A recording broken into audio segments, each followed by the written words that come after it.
Slipped my mind. It just happens sometimes. I think, just to give a quick Steam update, I think Plank is going in and out of Team Fortress for probably cards.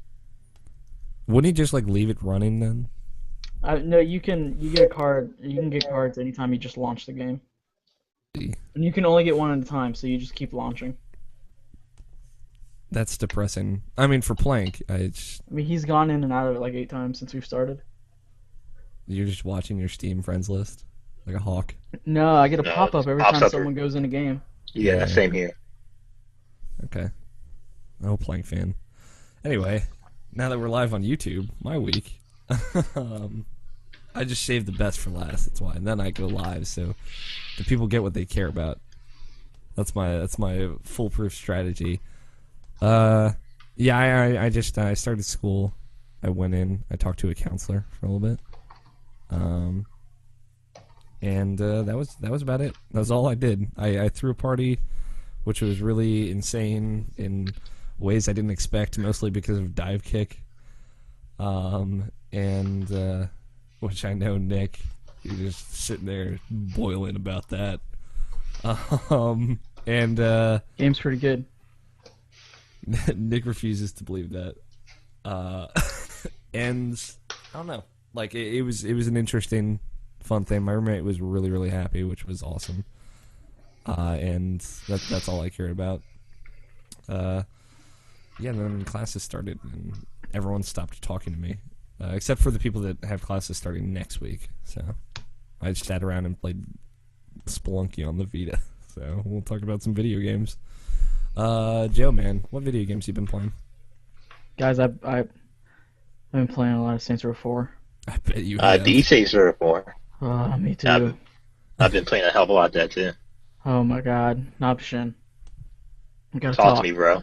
Yeah, talk to me. please talk. Oh, dude, what'd you think? Oh man, like I love Saints Row the Third, but like it was like a one playthrough for me. But like this game, I get. I mean, like, it's not that I did Saints Row the Third. I got that game, but you know, it was still funny, but not as funny as everybody was building up to me when I got into it. And now I just went and freshened this for myself, and it was amazing to me. I love that game from beginning to end. It was crazy.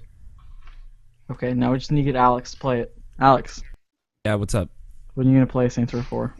You know what? I should have some time coming up. You should really play Saints Row 4. You know what? You're pulling the Jeff Gerstmann on me. You're selling it. Guys, you should play Saints Row 4. I really want to. I have it installed on my PS3. So, thank you, Nabshin.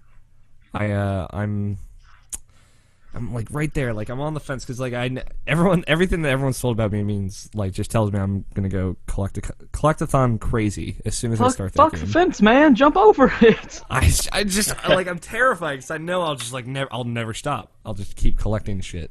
Dude, you can stop in about 20 hours when you're done collecting shit.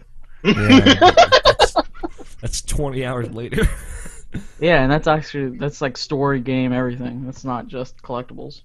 Yeah, but like I have time before Kingdom Hearts HD comes out, so ideally I'll be okay. I'll be able to finish it before the 10th.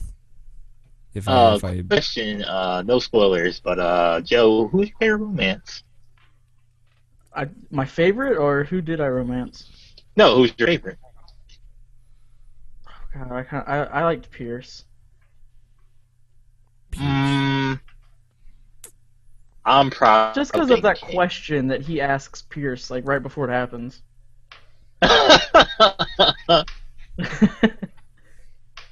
I really like King King. That build-up was so good. Oh God, yeah. I wouldn't call that a romance. That's true. It's all over my head. I do like. What's your relationship with the Saints Row franchise? I played Saints Row 3, loved it, great game. I have not jumped into Saints Row 4 yet. I was a choice for me, either that or Splinter Cell, and I've been a long time Splinter Cell fan, so I went ahead and picked up Splinter Cell for now. I'll pick up a Saints Row eventually. I've heard nothing but good things. The only negative things I've heard about the game is there's pretty much little to no challenge in the game. Your character's so overpowered, you basically just blow through the game doing whatever you want. I'm trying really hard to concentrate with Joe doing all his goofy faces as well. Mm-hmm. That's what Joe will do. I think one day people will get over games not being difficult. Yeah, I mean it's not that I expect a game to be difficult, but I don't like experiences like for instance like Fable 3 and things like that where it's like I played through you play through some games and you don't even die a single time. I mean, I don't know. I mean, I know it's about the experience, but I would also like to be somewhat challenged in some way, shape, or form through the course of the game to feel like I did accomplish something. But I've heard nothing but good things. I'm sorry. Go ahead. You can always bump it up hard. Yeah. There's there's no real incentive to, because you could just play the game on easy if you wanted to. But you could bump it up to hard. It's not that bad. I probably died maybe 4 times in that game because I did dumb stuff to die. Yeah. So it's not that hard.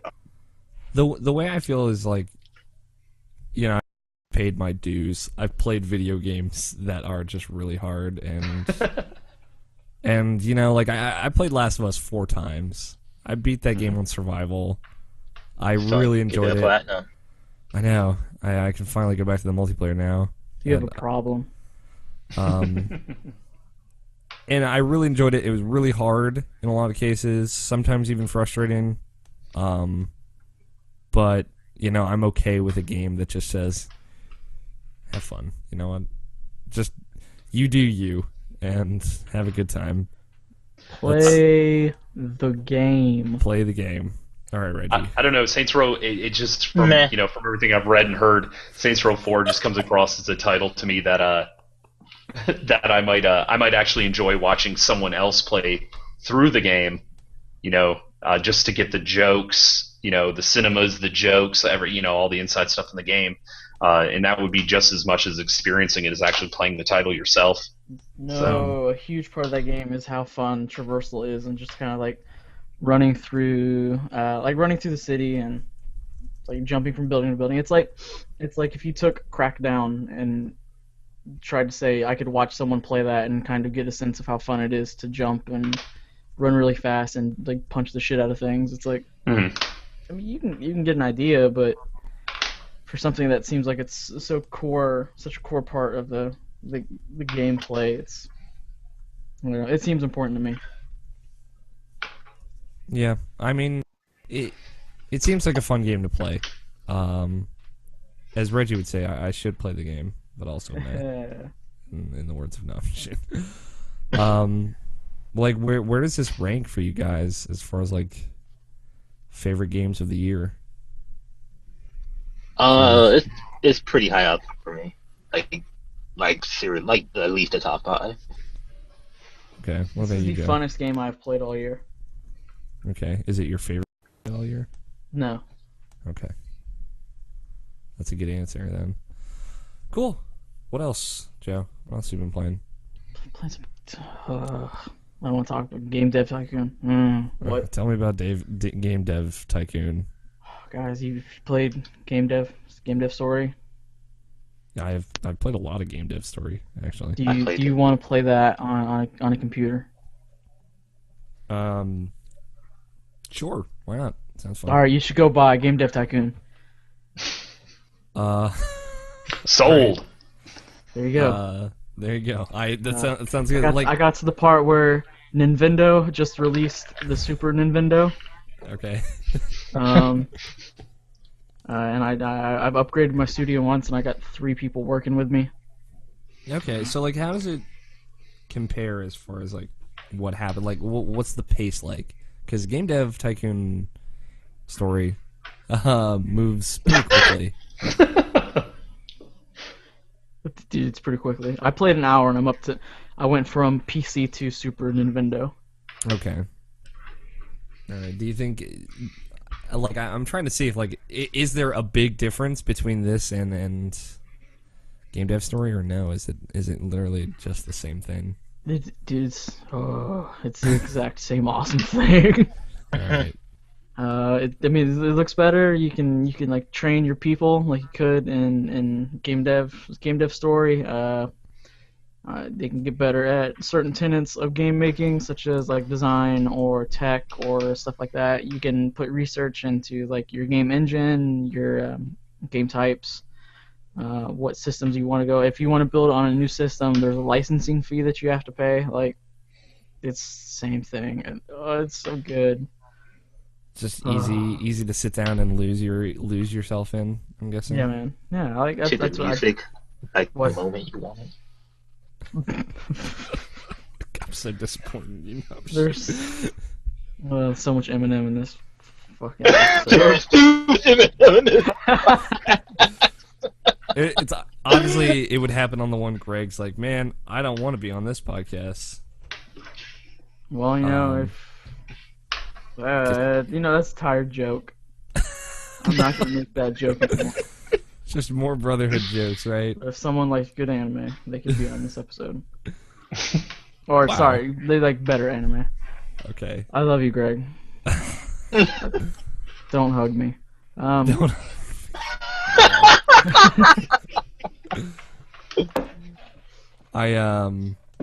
Okay. So you're enjoying that, Joe. That really just went in a direction I didn't expect it to. No, yeah, game dev tycoon. It's pretty good. You hire your people, you pay monthly monies to your people, and then you make games, and then you get review scores by such legacied reviewers as Informed Gamer. And then there are a few other ones that I can't distinctly remember. Is there a point where you get harassed so much that you tweet that you're canceling your fucking game and you're done? Let's not talk about Phil Fish. I really like Phil Fish. There is a part where you can gain fans by they're like, hey, we made a spiritual successor to this one game that we really like, and then your legal department's like, you should really shut those people down, or you can just be like, no, it's fine, and you can be like, no, it's okay, and then they'll write you a letter and be like, oh, this is so awesome, you're the best company ever. And then you lose all your profits. They suck on your balls, and then they jiggle a shaft. And then you say Japanese games suck.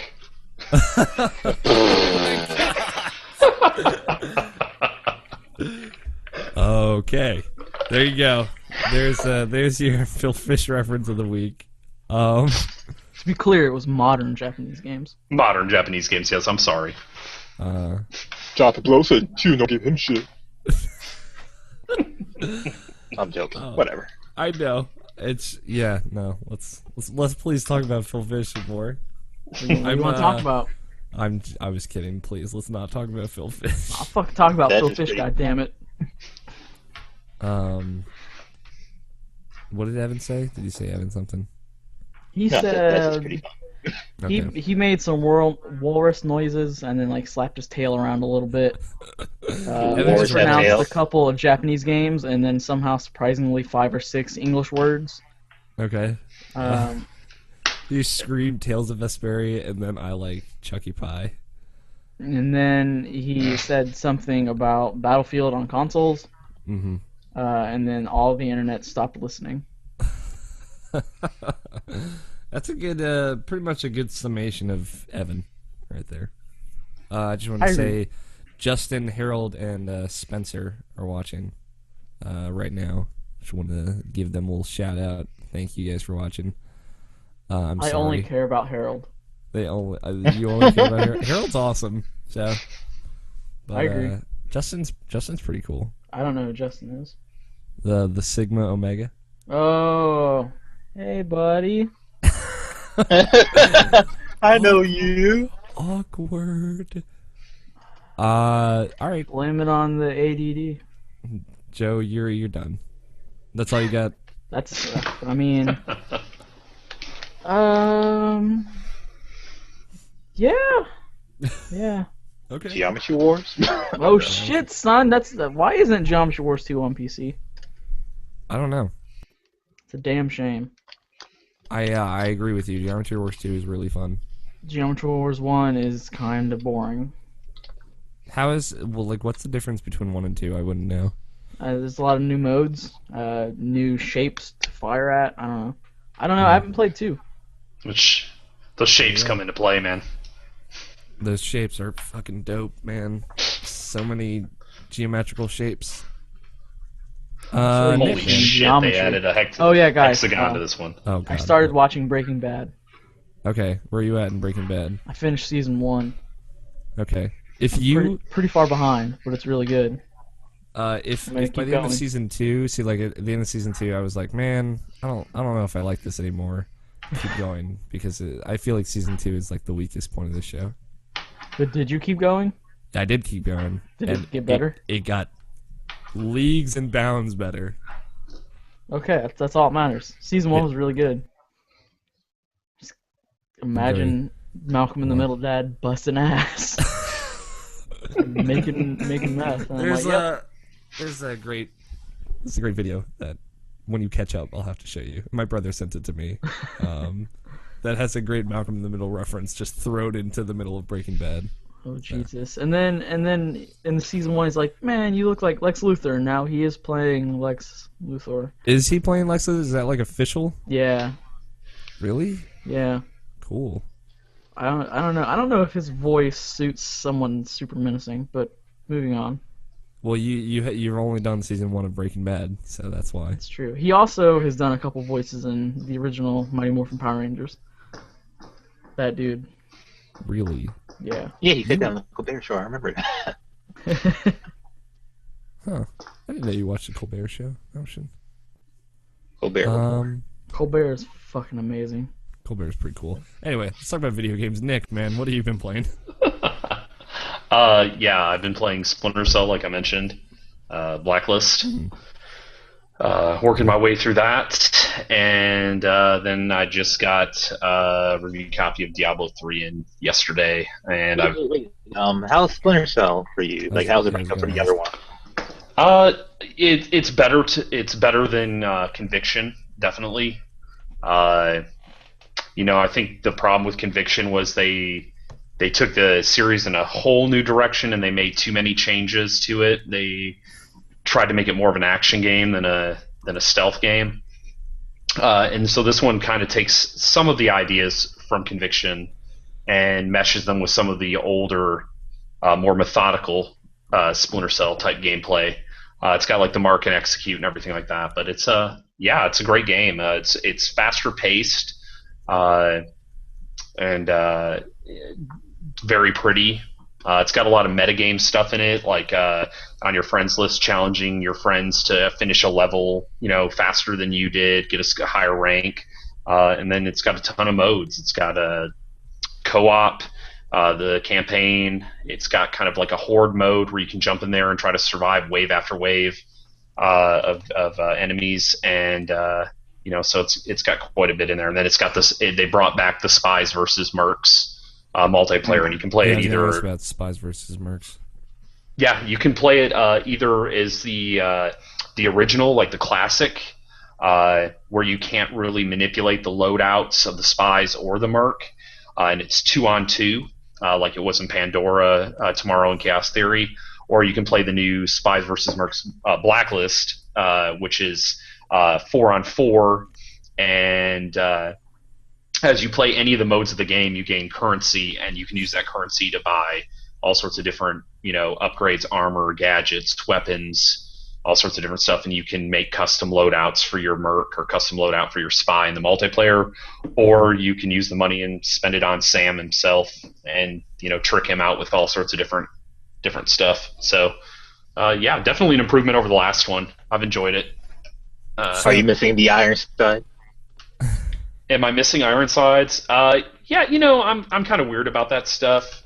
I am kind of, but I don't know. It's not a deal breaker on the game for me. It's not like it's not like Sam Fisher. it's not like David Hayter being gone. So Yeah. that's There a can little only bit be different. one. David There Hayter. can only be one. You're right. So I'm really So excited we'll- about Jack Bauer. I'm gonna put that out there. Just by the way, though. yeah, that's off. don't talk about that. Snake holds a special place in my heart, and that's yeah, I was really surprised with that. So. So I take it you're into stealth games. Well, no, I mean, I enjoy.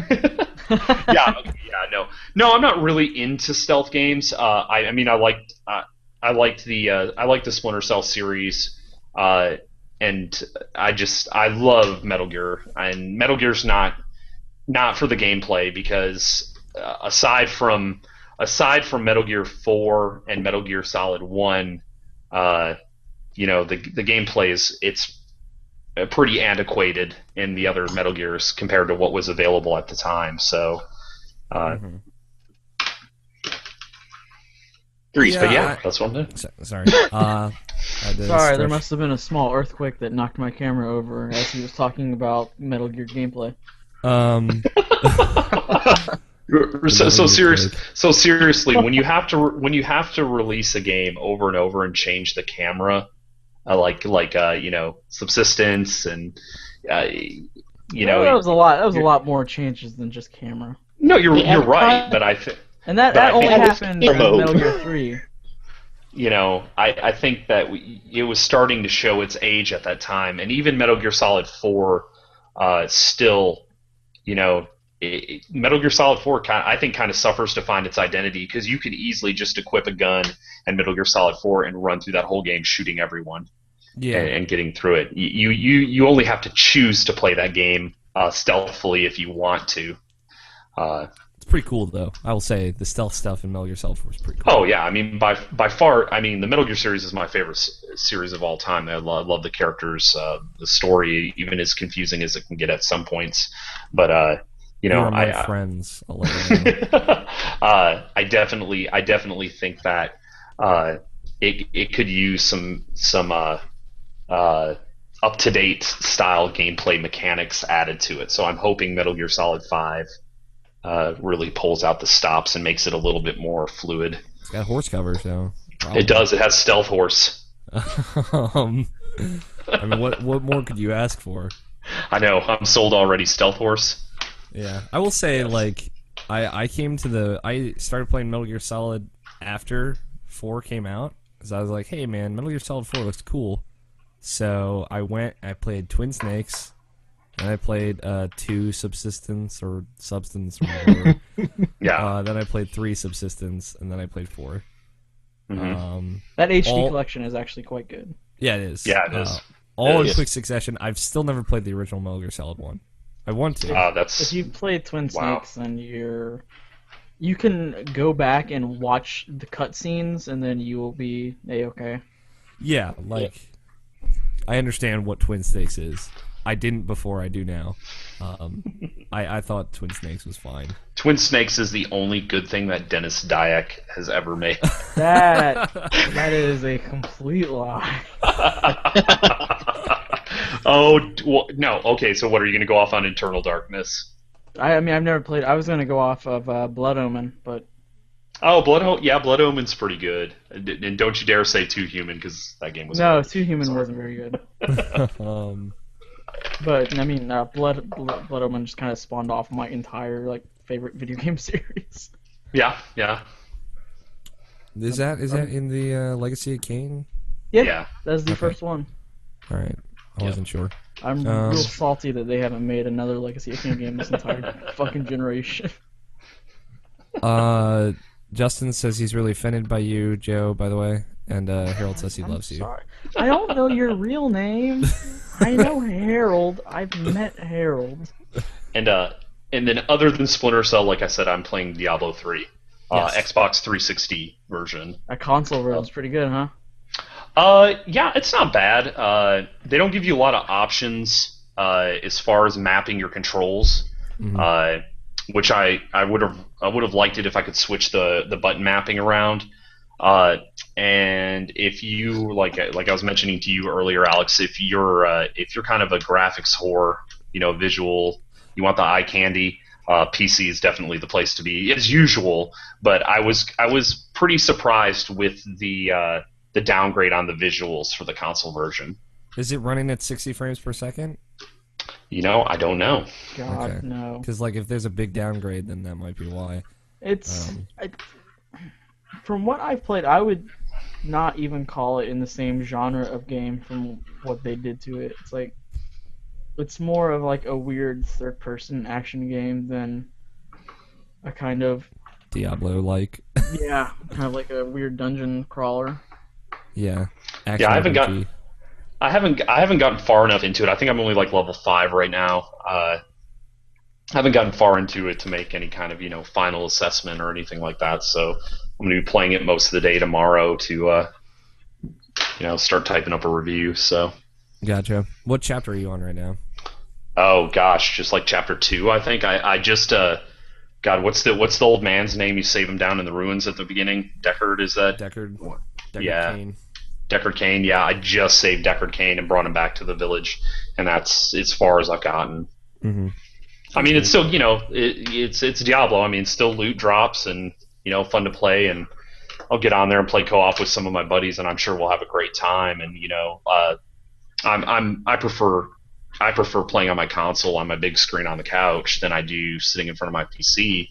So I'll probably play this version more than I played the PC version, but maybe hold off if you really want the visual quality to stand out. Hold off until the Xbox One, PS4 version of the game. If you want to play it on a console as opposed to the PC. Yeah. I mean, Console like master race. Yeah, console master. What? How does the co-op work? Because like in the PC version, the co-op was super fluid, which is one of the best parts about that game. I haven't had a chance to play co-op yet, so I'm gonna try to get some in this weekend if I can find anybody online to do that. But it does have couch co-op as well, up to 4 people. All right, that's pretty cool. Which you don't find in games very often. Commercial constantly now. I haven't seen any Diablo 3 commercials. It's weird. That's because I don't use AdBlock on sites that I think. That's why. Yeah, well, my regular browser doesn't work. I don't right now. appreciate this ad block. I need to take AdBlock off Chrome if I'm going to use it more often. Should. For shit you like? For that shit I do like, so... alright, cool. Is that what you've been playing, Nick? Yeah, for right now, man. And I decided I was going to play through Brothers one more time. Okay. Because I really enjoyed Brothers a lot. Are you on the Brad Shoemaker bandwagon of one of the best games released all year? I don't know if I'd say it's one of the best games released all year. It's definitely similar to Journey. It's definitely a game where the narrative, without speaking a single spoken word of dialogue, the narrative carries you through the whole story, and you understand what's going on through the course of the game. Which is, that tells you right then that those people really knew what they were doing when they were, through the music and through the characters' reactions and their movements on the screen, you're able to, grasp what's going on. So, and I like that there's little or no on-screen button prompts. So they kind of leave it up to you to go around the environment and just kind of fiddle with different things and see if they can actually interact. The two brothers can interact with something and react to it. So, yeah, I like that. I do enjoy that. Cool. I was curious. I still have to play that. I was gonna ask, for someone who doesn't play a lot of Splinter Cell games, do you think Blacklist is a good note to come in on? Yeah, I mean, it's it's more fluid than the previous ones, and it's not as like in the past, a lot of stealth games, and I mean, Metal Gear's the same way. This one, in the past, Splinter Cells were the same way, where if you're not 100% precise in your action and what you're doing, like taking a guy out before he sees you or something like that, it just ruins the whole scenario, and you're reloading your last checkpoint or whatever.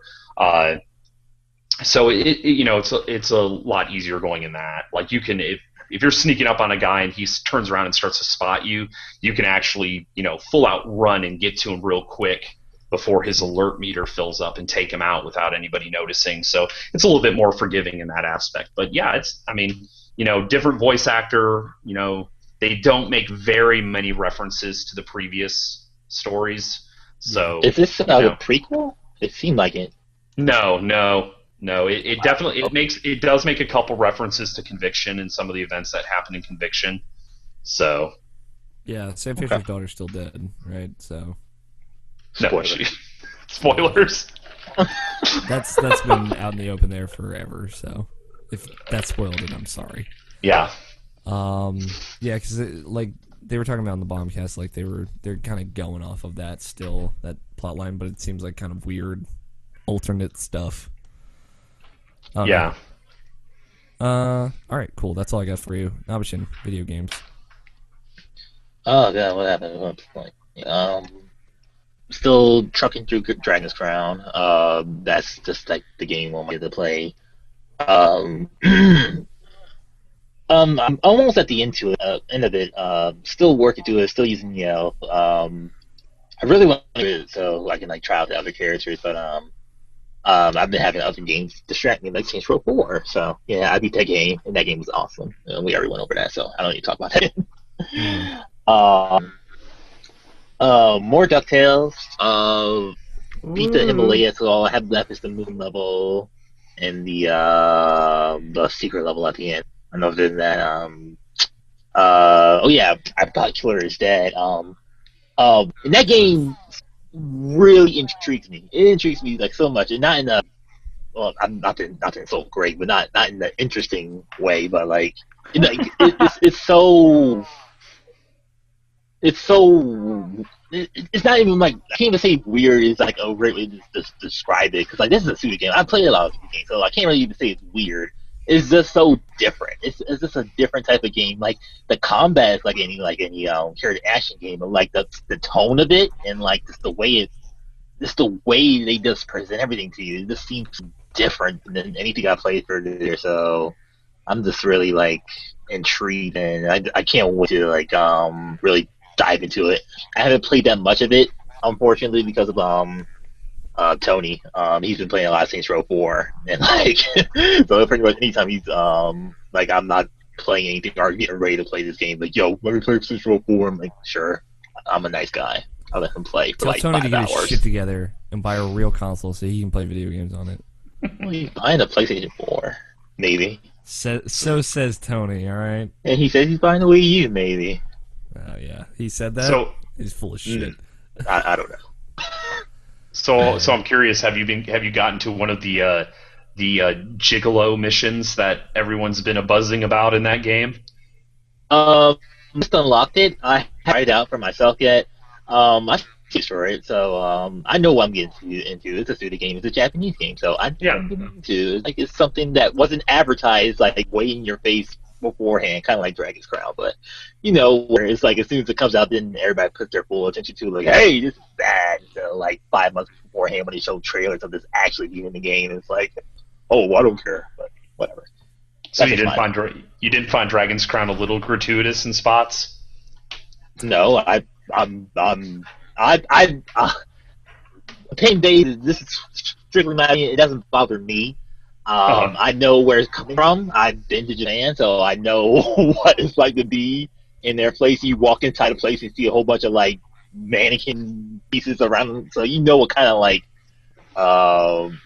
of structure or what kind of mindset they have in their video games and their culture and stuff like that. So I'm accepted of it, so it doesn't bother me. If it bothers other people, I understand it, and like it's not like I'm blind to it.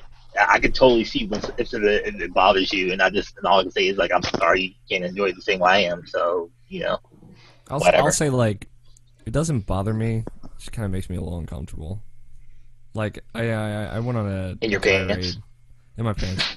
I went on a tirade a couple months ago when I played Terra, just about how like all of the female characters in that just have literally the largest bosoms of all of anyone ever.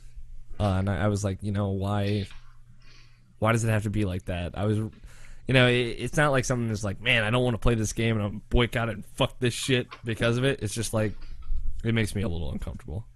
Yeah, and like even like with Polygon's review or whatever like that, it's not like they're saying like, oh, this game shouldn't be made or, well, I don't know, that's the wrong way to say it. They're not saying like you shouldn't enjoy the game. They're just saying that they're in their opinion they find it offensive or they just don't like it in that light. They think that we're evolved from this type of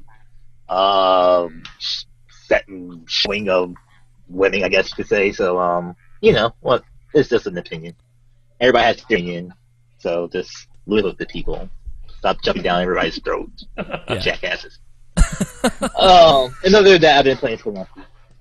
Tell me about the Spelunky, Naushin. No, I don't want to give you the satisfaction. Well, you don't have a choice. I'm hosting this podcast. You're on my rails now. What do you mean on your rails? Spelunky. It's a game. It's a video game. You jump. Don't and you give me fall that down. bullshit. You die a lot. Don't do this, all right?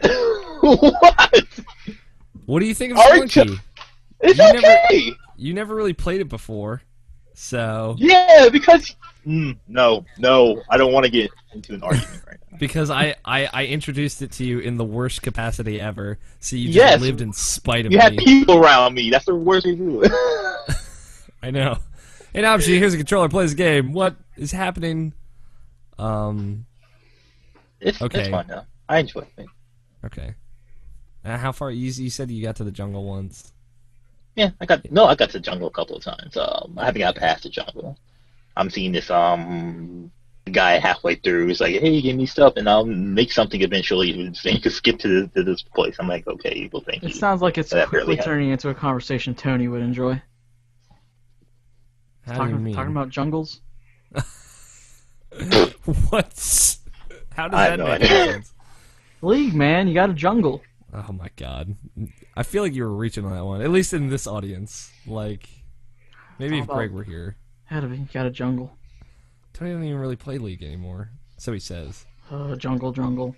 What do you want from me? Well, I don't even know. What does Tony play? The Sims. The Sims. Oh my Did god. you fucking turn into a woman? Welcome to the Sexist Podcast. This is your host, Joseph Fate. I Why would I know. want to be a woman? Personally, I know no guy who's played The Sims. Every person I know who plays The Sims, female. Okay. Well, you're missing out. Oh my gosh. Attack of the dogs. Corn is not treating that dog well. I was gonna say, have you made the first shortcut yet? No, I'm sure you're still working on it. No, I'm still working. I still keep talking to the guy. I just gave him a bomb and some rope, and he hasn't given me anything back yet for it. Okay. You gotta do one more thing. So, like, I mean, the game doesn't really spoon feed you much. I appreciate it. Yeah, like, I don't know how you felt about that. It's just, like, there are a lot of... No, it's just like DuckTales. It's hard, and I'm into the harder, old school type of games. So, yeah, sure. Yeah, I like that there are just, like, a ton of items in that game that you'll get eventually by accident, and then you'll be like, what does this do? And you get to find out on your own. Stuff I had to do. Yeah, I digs it. Okay. All right. Dig? Stop. I digs it. I digs it. Waka indeed. waka waka. There you go. Anything else, Snapshin? No, that's pretty much it. Cool. I finished Tales of Xillia. I beat that game. Nick has like incessantly heard me talk about this game every time he's been on a podcast. I have to hear you talk about this game one more time. I'm going to put a revolver in my mouth and pull the trigger and blow my brain matter all over. It's so the good, though. Have you heard about these JRPG things? They're really good. Back in the day, I used to play a lot of those, Alex, but I just can't find the time anymore to do it. I want to be able to invest the time to see the game, but I just can't. I can't devote that much time to a single game. Okay. Understandable. I can, because, like, what am I going to do? Work? Make money? So Get a girlfriend? Yeah, that sounds Have like... a life? That sounds like work now. Brush your teeth? I brush Take my a teeth shower? every day. I don't... Wait, yeah, I should probably do that. I really enjoyed this game. Like, I thought Tales of Vesperia was really fucking good, and then I played this, and I'm like, I don't know anymore. I don't know if like what ranks above the other. I will say like the story, I feel like it kind of got to the ending faster than it should have. Like there's like a big twist, and then you go to someplace new. And you're like, oh, this is all new. We should spend some time there. And then you spend a little bit of time there, and then it's like, all right, final boss time. Let's do this. I wouldn't say it's as bad as, say, Darksiders 2, which very abruptly kind of just sends you into the final boss fight, but it is a little more abrupt for my taste. And Remember how everybody was hyped about that game and said they would like, and then it came out and then nobody liked it. I like that game. I'm like the only person That much. Which one? Which one? Darksiders 2? Darksiders 2. Yeah, I like that game. It was all right. I think it has a lot of problems, but I think it's really good. Especially gameplay. I like games that build off the classic Zelda formula. Mm-hmm. You know what I like? Zelda. Yeah, I like Zelda. I don't know. I'm joking. I never. Whatever, internet, get out! Yeah, It's stealing from too many games. give me an HD Zelda and I'll be happy. Oh, wait. Buy September Wii U, 20th. motherfucker. $300. Woo! I don't know. Yeah, I know, right? I have one. I have a Wii U. I'm gonna go brush the dust off that thing.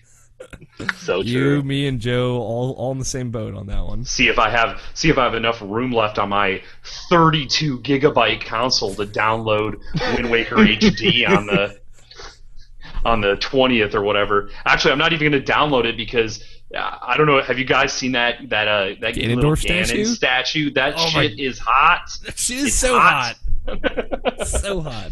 I'm like, with you on fuck that. you, GameStop. I don't ever give GameStop any of my business. And then they post a picture of that, and I'm like, God damn it. Yeah, Yes, is so hot. it I'm is. with you It's on that awesome. And it's like it's $60. It's $10 more than the regular edition or whatever. Yeah. Yeah. Anyway, Oh, dude, this thing's look pretty good. we're talking about. Are you looking at this Ganondorf statue? I'm looking at a statue. Yeah, real hot. it's nice. Oh, look at it, man. It's got some swords. Yeah. Probably should go pre-order this. And Yeah. his forehead. I mean, I'm excited that that statue's pretty hot, and then they were talking about how the new modes are available right from the beginning, so I don't have to play through the game once, and then like the hero mode and the first person stuff, it's all available right from the start. Mhm. So that'll be neat too, to be able to get in there and see the changes right away. Yeah, it's exciting. Tales of Zillia, guys. I'm bringing it back. Damn it! I was trying. Yeah. I'm sorry. I was trying to derail them, guys, but Good effort, I will say. So I was telling Namshin about the final boss. I was tweeting about it too. The final boss is really fucking ridiculous. Mostly because you're fighting two people, and one of them, the girl, has less health, and you're like, man, I should take her out first because she's healing every time. She's a girl. Because she's a girl. It's like every time she gets between like under 20,000 health, she'll be like, all right, I'm just gonna drop a healing item. And I'm on my period. uh, I'm trolling. Wow. I'm sorry. Continue. Yeah, you are. She's like, I'm gonna drop a healing item, and then you try and kill her, and then she comes back once after you kill her with like almost max health, and then you have to kill her all over again. All the while, the other person in the boss fight is annihilating you. So I finally managed to beat it, but it took me forever. Plus, it's like the final area. It's like once you go past the point of no return, you have to fight a boss fight, and then a boss fight with only two people, and then the final boss. So Hey, dog. I heard you like boss fights. I'll put boss fights in your boss fights. I put boss fights in your boss fights. I think I've played this game before. yeah, I think that's pretty much the norm for every JRPG. Is you think It's not the norm for the Tales games. How many Yeah. times does the final boss come back? So Yeah, like normally with the Tales games, it's like you fight the final boss and it has multiple forms. But now it's like, Yeah. all right, you're gonna have him fight this guy, and then you're gonna separate everybody, and then you're gonna do a little dungeoneering, then you're gonna get up with somebody else, and then you're gonna fight this person, and it's just gonna be the two of you, and there's no healer, so have fun with that. And then we're gonna have you fight this final boss, which is super epic and super awesome, and the way they cinematically make that boss fight like really cool to watch is awesome. So I don't want to ruin it, but it's awesome. I think all Japanese JRPG developers have like a little spinning wheel in their office, and it has numbers like 5 through 10 on it, and they're like, how many times are we gonna have them fight the last boss? Spin the wheel, guys. Spin to win. 8 times. All right, sounds good. It's nice, round number 8. I started fighting the secret boss, like in the extra dungeon after you beat the game. And basically the way that boss fight works is you fight one person, and then he splits into 2, and then you fight them, and then they each split into 2. And then you're like, well, fuck, I'm out. And that's that. That's that boss fight. I played a little bit. I went back to XCOM, Enemy Unknown. I just booted that up. I'm like, man. What, the Bureau? Yeah, the Bureau. It's really good. That game's really good. In case you guys forgot. You guys are probably going to kill me, but I have had that game downloaded on my PlayStation 3, and I have never played it. I have not gone to it. Are you a big strategy game fan? I don't mind them. All I've heard is nothing but great things. RPGs. Fuck you now. The last JRPG I played was Lost Odyssey. Okay. Damn. Okay. That's the last one I played. All right. The XCOM is pretty good. I think I was gonna say even if you weren't a big strategy fan, you can still pretty much pick it up and get into it really easily. So it's no, it looks good. I mean, I've heard nothing but good things. I just haven't had the time to go back. Too much new stuff coming out. It's like trying to go back and play something. Yeah. I understand. Maybe when like Enemy Within the expansion comes out, that might be the time to give it a shot. Or when I become independently wealthy and I don't have to go to work anymore. Yeah, exactly. When just the cash flow flows in. I played Dark Souls a little bit, but there's nothing to say there. I played it on PC. It still looks pretty good on PC if you set it up right. Still haven't seen new content. Yeah, I still haven't. Still hoping to get there someday. I played Spelunky on the Vita for maybe like 37 hours this week. I didn't stop in a lot of cases. I don't know how I played so much. I'm gonna write a review for the Vita version specifically. I haven't really touched the PS3 version. It's fucking incredible. Like, incredible is probably not the right word. In fact, it definitely isn't. But to me, just being able to have that like going just anywhere, it looks so good on the Vita screen. And like I was watching Full Metal Alchemist earlier on Netflix. I'm like, man, I could probably play some Spelunky while this is going. And then I just watched all of Full Metal Alchemist, and I started watching Brotherhood, and And then immediately forgot what happened in Full Metal Alchemist. And I'm like, what?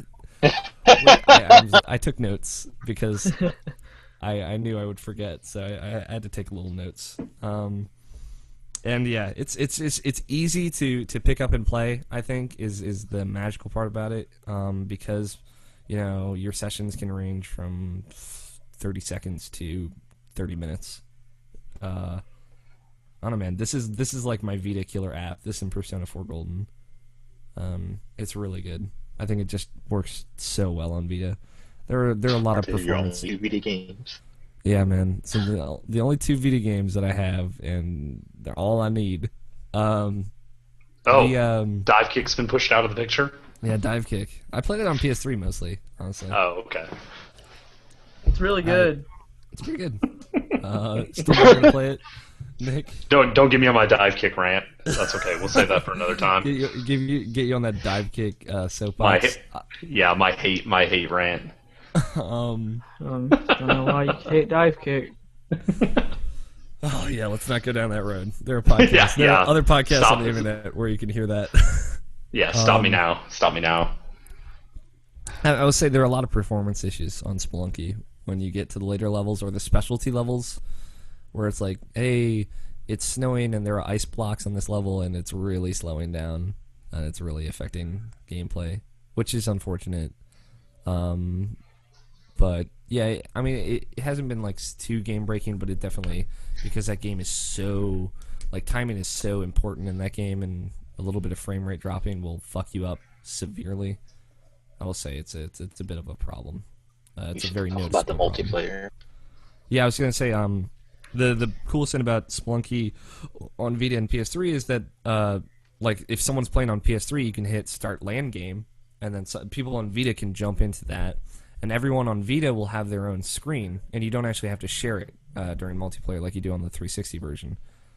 So that way you can circumvent we all have to stick together during multiplayer, and it's not fun because somebody's running off screen and the leader is not cooperating with everyone else. So me and my roommate played. I was playing on my Vita, he was playing on my PS3, and we actually got like all the way to the temple together because we were like splitting up, dividing and conquering, and doing really, really well together.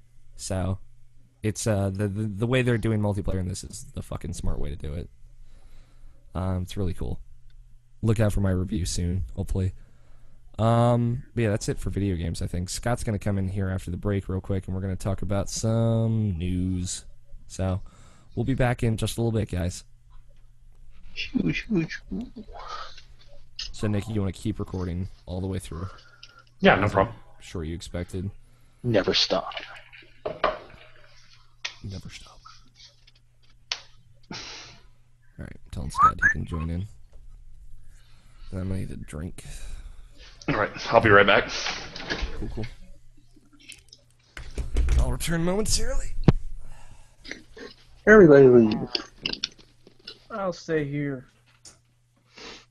Ugh. So Nabashin. No, we can't. I can't say anything because Alex is gonna be like listening, and at some point. Damn it.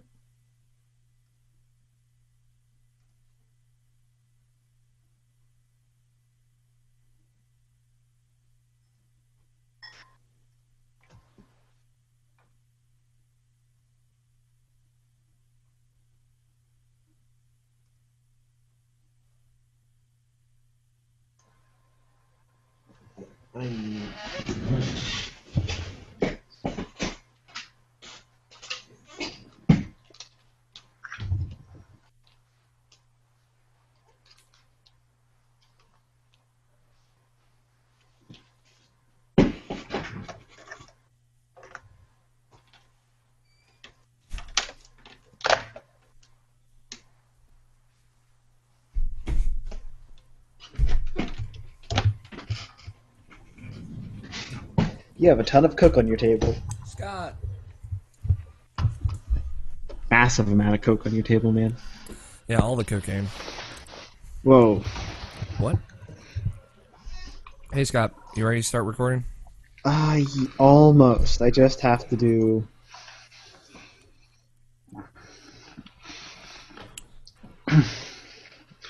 Did my turning down my output volume there, did that help that feedback? Oh, that helped Yeah. perfectly. That was great. Okay.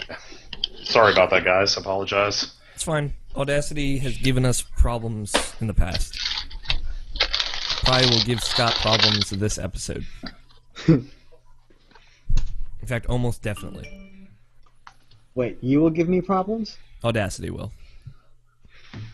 I will too, but When does Wind Waker come out?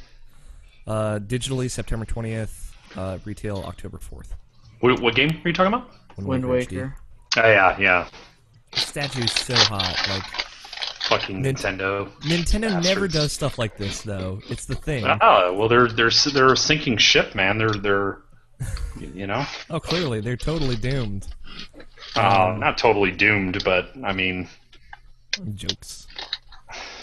I do think the Wii U will be the last home console we see from Nintendo for a very long time. Do you think like when the game market crashes and they're all reborn again, and we go back The game market crashes. and we go back to 8-bit games? Yeah, in when the 100 sun years? finally burns out.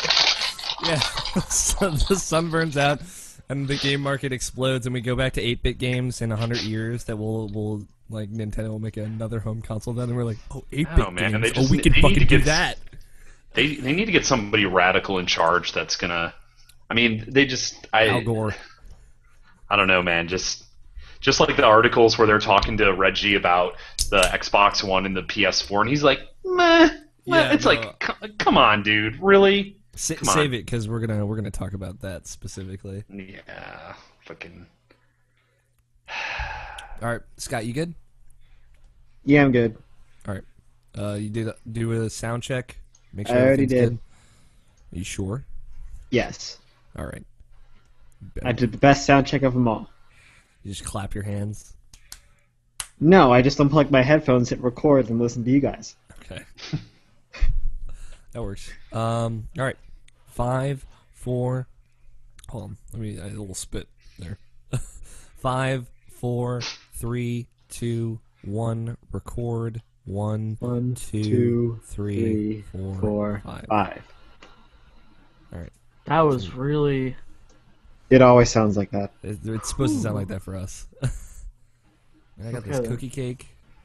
Give me a second. Lucky motherfucker.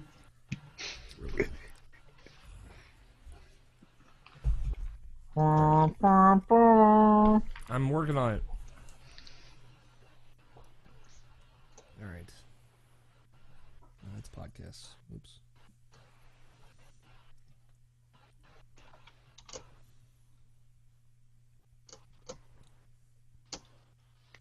This is everything that we do, Nick. It's just just gaps of dead air. All right, Ooh, Yeah. man, gaming. I'm working on it. Jesus, give me some credit here. News in gaming. Every Let's time I hear that, it makes me laugh more and more. let's Hi, talk about Scott. some news. Scott, what are you doing here? That's the news. Scott's here. Scott, did you play any video games that are interesting, real quick? Yes. Okay, what'd you play? We can take a moment for you. Only more Pikmin 3. Okay. Yeah, how That's is that? a lot more really good. Okay. It's really good. Yeah.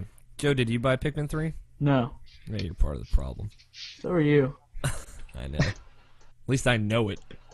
Scott, But he knows it too. what are the advancements in Pikmin 3? What's happened? Anything you want to talk about? Actually, no, I just restarted. Okay. Really? What ended up happening is I was confused about the save files, right? Mhm. So I ended up just playing on my brother's account, and he's just like, fuck, I'm restarting it. Walk in, and he's like, yeah, I restarted it. Go make your own save file. Scott, So I stop am- typing. Not Or making sounds that sound like typing, because it's going to cut you off. might be my fan. Let me turn that down. Okay. I hope off is down enough. Probably not. So, brother deleted save file. You now have to start over. Yeah, I got just about to where I was in, I don't know, almost half the time. Before I had 16 days and, 2 or 3 bosses beaten. Now I'm same point, 10 days. So, yeah, almost half. Pretty good. Any no other new games though? Nothing new, no. You haven't finished Ni no Kuni yet? No, of course not. Fucking bastard. All right. Nobody Let's talk about nobody some ever news. finishes that game. No one ever finishes that game. It's true. So we got some choice quotes from Mr. Reggie Fils-Aimé here that I'm excited. Meh. I'm excited to read to you guys. It's the new deal with it. Yeah, dude, it's the new deal with it. I love it. So IGN reached out to Reggie and Nintendo for like a comment on what they think about the lineups of the next gen games, and the next gen consoles, and if they're worried about them. So he replied with this quote: "It's all about the games. The competitive systems have announced their launch lineups. I'm allowed to say, quote, meh, end quote," says Fils-Aimé. Quote, "I look at our lineup of titles, and I feel good about our lineup. We've got Zelda, we've got Mario, we've got Donkey Kong. In addition to great titles like Pikmin 3 and The Wonderful 101, I feel very good about our lineup, and I feel very good about the value proposition we're putting out there for the Dude, guys, consumer."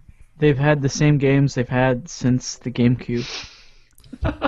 Did you guys know that He was actually reading off of a press statement from 1998 when they were doing that interview. Zelda, Mario, and Donkey Kong are the best ever. I didn't know that. When you first started this podcast, I would have believed you when you said that.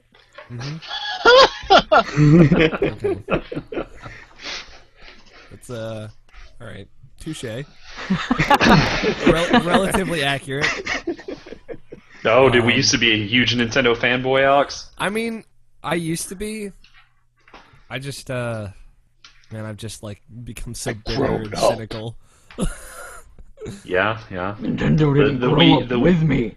The Wii and Wii U have pained me more than any Nintendo consoles ever. The Wii U has pained me around $350. Yeah. I know exactly how much that thing has pained me. Yeah. Luckily, I have an 8-year-old son, so at least it's getting some use in that, fashion. But it's been pretty brutal for that thing. Yeah. I've finally gotten past the point of taking the gamepad into the bathroom, so I just play Mario on the toilet now. It's the best Nintendo handheld I've ever owned. I would do that, but my fucking gamepad loses signal if I'm not 3 feet away from my console. You should just move your Wii U into the bathroom. You know what? You're right. What am I doing? You might actually accidentally get it confused with some of your own feces in the toilet, though. So, like, I understand. Actually, no, I can't even say that. I can't even say that in good conscience. I don't know what the fuck Reggie's talking about. He's talking to a press person. Something that's not really. I'm trying to be the devil's advocate here. Yes, I know you are. Obviously, say this. He said stuff like this before. He said stuff like this before with the Wii and stuff like that. Because, people are like, where's the game? Where's the game? You're like, it's coming, man. It's coming. I mean, the other consoles do their thing. We're in our own place. We're going our own races. It's not a racist marathon or whatever. It's the same thing you hear all the time. So it's just PR the most douchiest way possible. There you go. Yeah, I mean, it's just like putting a quote out there like this seems like a horrible idea. But Nintendo just kind of does whatever the hell they want to. Which is also another thing that you have to keep in mind. I mean, they put out a Nintendo 2DS. It's true. We'll get to that in a little bit. It's such an interesting quote. Like, here's another quote from the story. They were asked about like cloud gaming and how like future-proof Nintendo would be, or like the Wii U would be. Reggie said, quote, "We've got cloud technology that we're delivering with the Wii U. Nintendo TV is all cloud-based technology, but the difference is we don't talk about the tech. We talk about the experience. We make sure that the consumer has fun with the game experiences." Holy shit, I would love to fucking experience some games on my Wii U. And have fun with it, one might say. He also said, "And so I think as you compare and contrast Nintendo with other players in this space, for us, it's about the games, about the fun, about the entertainment value, and not about the tech." So their fun in games is a game that came out on the GameCube, and B, a game that I've heard from various sources say that does not play well in a non-3D environment, a la the 3DS. And then they got Donkey Kong, which is basically a Wii game. Yeah, pretty much. Those are your heavy hitters, and then Yeah, Mario Kart next year. I think at this point in time, Nintendo has become the ultimate masters of the smoke and mirrors technique. They've somehow managed to trick consumers into buying the same 4 franchises over and over for 30 plus years now. And we never learn. Like, even myself, like when they announced the Wii U unit, I was like, oh man, third-party support? Oh wow, look, they got some games coming out? I was like, oh man, maybe Nintendo's turning it around this time. It's like, I don't know how their tractor beam like got its hands on me, but I was actually I was talking to friends online and stuff, and I was like, no man, This time it's going to be different. I think Nintendo's got their shit together this time, man. I think they're going to come out swinging, and they're actually going to deliver. You know, they're finally going to bring their tech, bring their console into, you know, into the 21st century, and have some features on there, have some good online features and stuff like that. But once again, man, it's just like I've just fallen into that trap. You know, like you said, Joe, $350 later, I'm buying a machine with 32 gigabytes of internal memory. You know, it's pretty sad when my phone has the same amount of storage as a full-blown video game console. So your phone's got all those high-quality apps, though. I mean, yeah. It's got those really, really nice apps that just make it so nice. What do you think, Scott? How do you feel about the meh comment, Scott? Dude, I don't care. This is something that we've known about Nintendo for a long time. It doesn't surprise me. It's so weird seeing like this really egotistical remark coming out of. It feels like left field. No, come on. Reggie does all the makes time. those pretty often, yeah. Exactly. But like it was so like it was very calm and quiet for a while, and then it just out of nowhere this comes out of. It seems like something that they should have thought about more. They shouldn't have let him say this. And it's not the typical PR bullcrap that they usually feed us with, you know, oh well we've got a quality lineup of games coming down the pipeline, you know, we're good. We're still making money on the system, we're still making money on the 3DS, we're gonna be making money on this new system. I don't think they were making money on the system. No, they're not, but that's what I'm saying. It's not the typical, I think, you know, so that's why it's so surprising to me, because I mean, they need to wake up and be honest and say, you know, we're not here to compete with, you know, with the PlayStation 4, Xbox One gamer. You know, and they kind of need to fall back into that secondary console role, because if they don't, they're going to find themselves ending up irrelevant very quickly. And so I was really surprised, because that was pretty unbelievable just to say meh. You know, like you guys say he says this all the time, but like seriously, he doesn't say anything of this caliber. Like this is a full-on active insult to the competition going into a holiday season. No, you should really watch those interviews what he does with Jeff Keighley. Like all the time he does this shit. Like he's talking about like, oh, how's the PS3 like doing compared to like Wii? He's like, you know, like. Wee's like on top right now, so you know they can go eat it. He doesn't actually say that, but you know, he pretty much has that tone. So hey, Nintendo kids, go eat a dick. Yeah, like, but this is out of left field in that this isn't the environment to start saying this kind of stuff. With everything that Microsoft has just gone through with their PR speech being a train wreck. Like, having a bad interview, or not necessarily a bad interview, but an interview where you said something that you probably shouldn't have right now in this environment is not a good idea. And it's not the same level, though. It's not, man. It's not totally like, the same really level. It's totally the same level as deal with it or anything like that. That's not the same thing. That's just, meh is a negative way of saying, like, I don't care. I think it's a way of saying we really don't know what we're doing. We don't know what we're gonna do. So our answer is nah. I mean, you know, I think they're quickly sinking. They're in a sinking ship, and they don't know how to respond to it. Yeah. You know, so that's the best that their crack team of PR specialists could come up with. Oh, if they ask you a question, just say, no, we're okay. all they're doing is trying to show confidence. It's not that big of a deal. People are blowing it out a lot more than it needs to be. I'm not blowing it out of proportion. Saying. I just don't think it's a good idea. Well, don't talk to me like I'm an idiot. That's what I'm asking for, you know? Explain to me why Alex.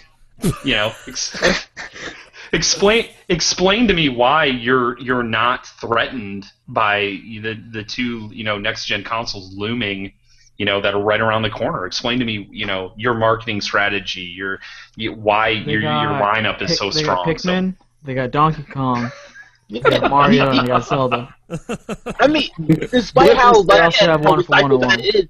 That's his response. It's just that, hey, these are what we got. These games sell a lot. It's what people want, so we're putting it out. So if you want it, go get it. If you don't want it, get those next gen consoles. That's pretty much what he's saying. Yeah, Never mind. but he didn't say that though. And because he didn't say that, and he instead said, "Meh," people are going to blow this out of proportion. I love how we make him sound more mongoloid every time you say it. It went from meh to meh. He's just screaming at whoever he was getting interviewed by, yelling in email. But onto also He actually eventually just held up a news. sign that said meh. Onto related Nintendo news. Out of nowhere on Wednesday, Nintendo was all like, "Hey, we're gonna announce a bunch of stuff." Does anyone know if this was like a Nintendo Direct or if they just released this out of the wild? No, I think they just released it. That's crazy. So the Wii U price cut is official. The deluxe bundle will be $299 as of September 20th. And they will have a bundle, a special Wii U Zelda, bundle with Wind Waker HD. And it's weird that they're not just like, hey, you can buy the Wii U for $300 now.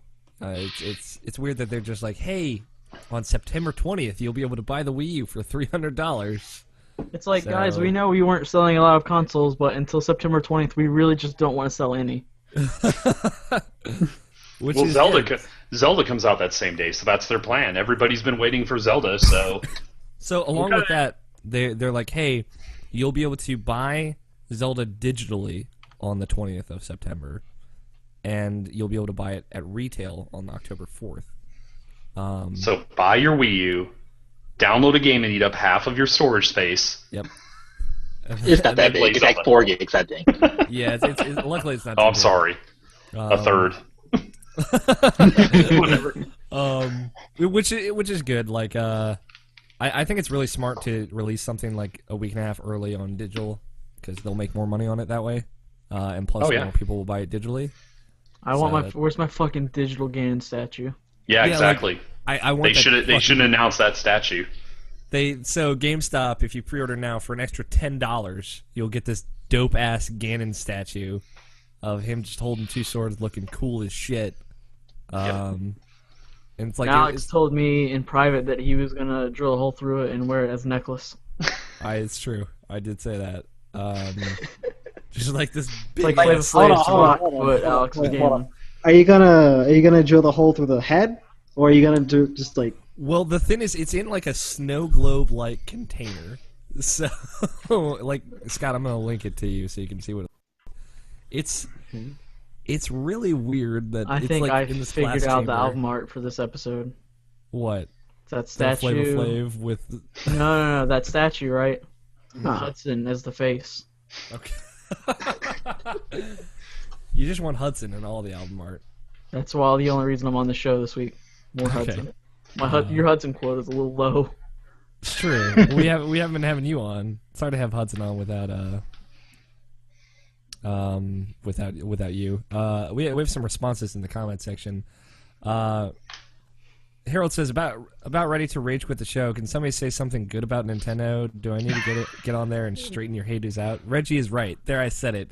The Xbox and PS4 lineup is meh, says Harold. Whatever, man.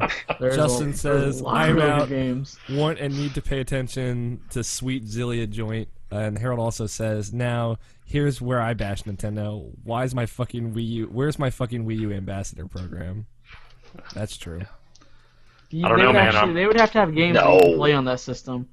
Yeah, I don't know. It's a toss up. Go home and play my PS4 or Xbox One or Donkey Kong Tropical Freeze. You know, I could go and play like Killzone or Yeah. Killer Instinct or Dead Like, Rising. I totally Yeah. get that Harold's not in on those games, and I totally get that. It's just that we are, so this is our subjective opinion of, where we're at. And I think Smash Brothers is going to be awesome. I think the Wonderful 101 is I don't better know. than- I I'm a played that little game, too I did iffy not on care for Smash it. this time. Yeah, I'm more cynical about it, like you, Scott. But I still think it's going to be good. Mainly but- because of the website. yeah, fucking website, not updating everything. We're a little sour about that. I'm excited about the Wonderful 101 as I see more of it. I think that game's going to be pretty cool. So I'm excited to get my hands on that. Yeah, I don't know. that game looks good. Oh, I think it looks interesting. The Won't game sell did not worth play shit, well. but it'll be good. Yeah, I also Yeah. the only down part is I've heard it's extremely short, like 5 or 6 Oh. hours. That's pretty I'm normal. not. That's Yeah. platinum. That's true. Platinum doesn't, in my experience. Do we know, is that coming out at a $49 price point, or? I'm not sure actually. It's first party published, so probably maybe. Maybe. Who knows? I'll check. Yeah, I'm sorry here. It's this is our weird stance on it. Weird in No, respect to it you. is full price, $60. Okay. Yeah, and I mean, tell Harold too. I got a lot of love for Nintendo. I do, and I mean, even though I'll have an Xbox One and a PS4 sitting on my on my entertainment center, the moment the actual next Zelda game is released, those systems will get turned off, and I will be playing Zelda. I mean, so Yeah. it's just the problem is Nintendo is taking too long, and I don't want them to treat me like I'm ignorant with a statement like, oh yeah, we're not worried, whatever, So I think that's the deal. And I think that's a fair perspective to have. Anyway, back onto the Nintendo news. Alongside the Wii U price cut, they announced the Nintendo 2DS. And Scott, I know you don't keep up with news. So you're like, is this shit real? Yes. Yes, it is.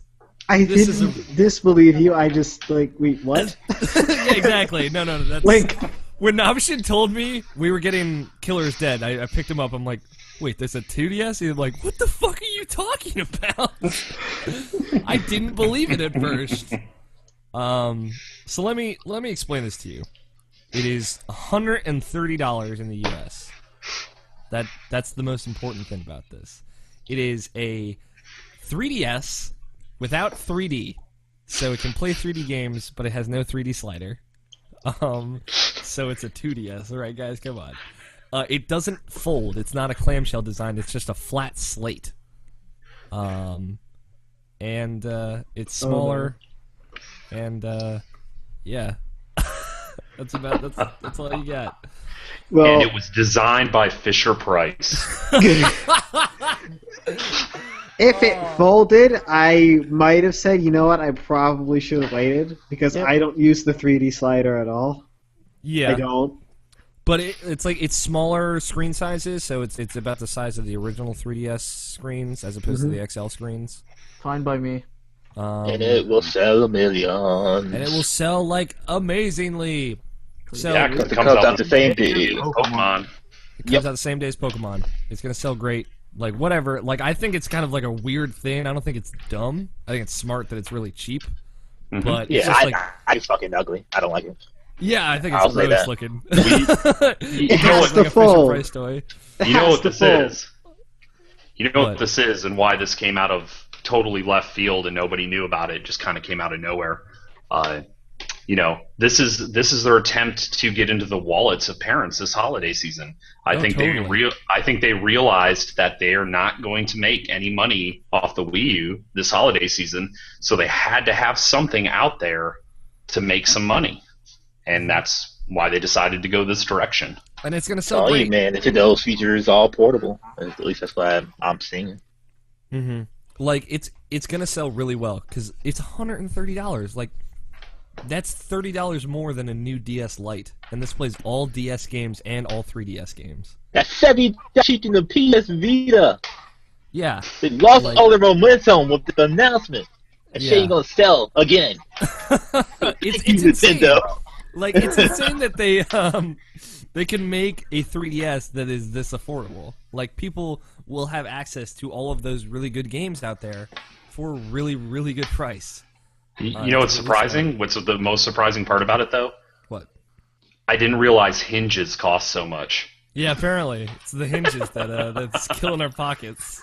Remove the hinges, and man, you can really cut down the manufacturing costs of those You know what? systems. I think it's the XL is so big, you need a really strong hinge for that thing.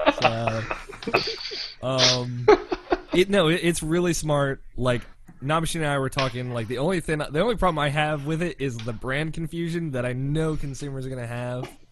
Like they But could have called Alex, this. I want to play 2D games on my Does it play 3DS. the 3DS games? What? Wait, where do But I buy it's 2DS 2D? games? Oh no, Yeah, the exactly. 2DS just plays DS and 3DS games, but not in 3D. Then can it play 3DS games? Yeah, no, it can play 3DS games, just not in 3D. It's in 2D. God You damn it! can't- Why won't it fold shut? Can I I keep trying to fold it. So it's like that's the only problem I have. I know there will be brand confusion because I worked at retail, and Nick, I know you did too.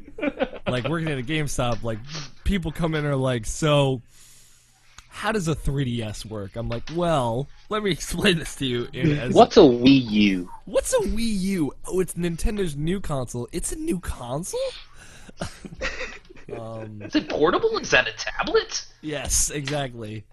So, I know there will be brand confusion. I think it'll sell well past that. Like, the reason that they made this is that the 3DS is for people 7 years or older, because 3D has bad effects on the eyes if you're younger than that age.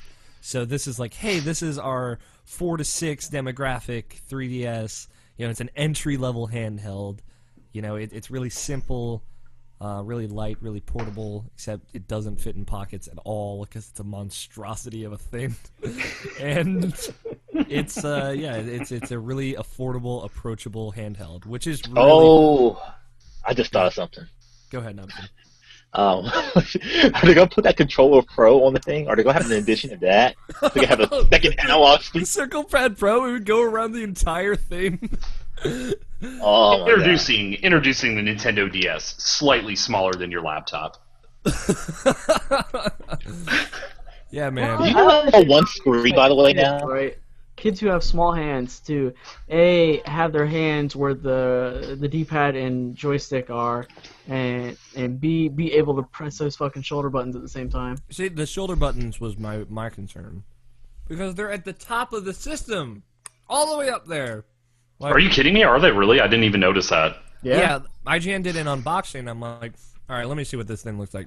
It looks fine, except the shoulder buttons are on top of everything. And I'm like, besides the fact that little it's a feeble kid slate. hands cannot get up there. Yeah.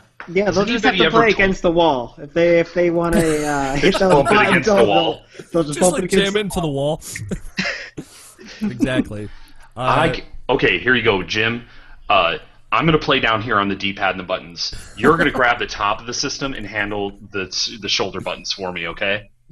You can handle the shoulder buttons because I can't reach them. I'm too little. Bradley, why is there a hole in your wall? I needed to hit the shoulder buttons. I need the R bumper to drift in Mario Kart. Damn you! So, yeah, Nabishin, like you were saying earlier, it's one screen. It's one full screen, so they don't have to make 3 like they did with the regular 3DS.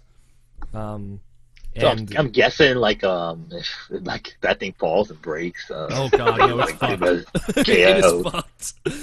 This is entry level for your kid, so he can scratch the hell out of it really quickly, and you can go back and buy another one because it's cheap. like the thing is like because it's one screen, technically the top screen also has touch functionality, like Really? touch screen, but they put a laminate label over that so you can't touch it at all, which is great. So it's like it's kind of like the Xbox Slim, the 360 Slim, putting a chip in there to actually make the system weaker because it has too many new features. It's pretty interesting. I like Nabishin said, it's gonna sell really fucking well. So whatever. Yeah, I'm gonna celebrate by smoking some weed. Sweet. It's gonna sell well, and it's got a great price point. I think like if people were on the fence about getting the 3DS and they're not really big on it, then go for it. Is that an XL joke? A little bit of pun right there. Harold says to Nick, Donkey Kong Tropical Breeze. I don't remember. Tropical Breeze. Sounds like a fruit punch. It does. Harold says, Nick, DKTB sounds way better than anything on an Xbone or PS4. Of course, that's his opinion. That's his opinion. I know, and this is mine. Harold says, it's Well, a single Joe- divided screen. Yes, it's It's true. We've given yours to Harold. Hey, Harold, you know what? I'll get on Tropical Freeze, and I'll play some multiplayer with you, and we can voice chat. Oh, wait a minute. We can't do any of those things on the Wii U, can we? Shit. I'll send you a drawing in Miiverse. What weirdo does that? Who voice chats? I'll send you a Miiverse drawing of me breaking my Tropical Freeze disc in half over my knee. Tropical Breeze. Tropical Breeze. Tropical... Whatever. Tropicana, Sun-Kissed. Tropical Sierra Freeze. Donkey Nice. Kong, Tropical Twist. Whatever. No, I mean, I'm sure it'll be a great game. Yeah, it'll be another Donkey Kong game. Wonderful. But, I mean, come on. Let's get something new out there. Let's get those titles out there that we want to play. Where's our Mario Kart's 2014? I really want Smash Brothers next year. 2D Metroid, please. Yeah, Please. whatever. I mean, yeah, Metroid, a proper Metroid game. Whether it's 2D, 3D, whatever. I'm just saying. Man, there's a Kickstarter. Here's an idea for you. This is for Nintendo for free. So you're playing a Metroid game. Let's say a Metroid game on Wii U, where you're playing on the TV screen and it's like Metroid Prime. It's kind of like a 3D style Metroid, right? And then you go in somewhere, and kind of like how Zelda Four Swords Adventures did it on the GameCube. When you go in somewhere, you go down to the gamepad screen, and then it's a 2D Metroid on the gamepad screen. That's a free. It's called Nintendo Land. It's called Nintendo Land, right? Yeah, the Metroid game on Nintendo Land is awesome. If you could play that online, I would have played my Wii U way more than I have. Whatever. I didn't care for Nintendo Land just because, you need to have friends over to play most of these games. So I'm like, well, fuck off. That's what I'm saying. If they would have implemented some online features into Nintendo Land, i.e. online play, I would have actually played that little Metroid Battle Arena game or whatever. That's a fun game. I understand why these games are multiplayer, right? It's like oh, it's a party system. But Nintendo needs to realize that most of their hardcore fan base is old, sad men who don't have a lot of friends. I mean, for us, it was like the opposite end because we'd all gotten together and played Nintendo Land together. I live with people. Ho, ho, ho. Fuck you, Joe. You monster. We'd gotten together and we played it together. My roommate, his name is Ethan. I thought I'd tell you your roommate, though, just in case you didn't know that. It's for the listeners, because they don't know. I also have a friend named Damien. He's gay and has a really deep voice.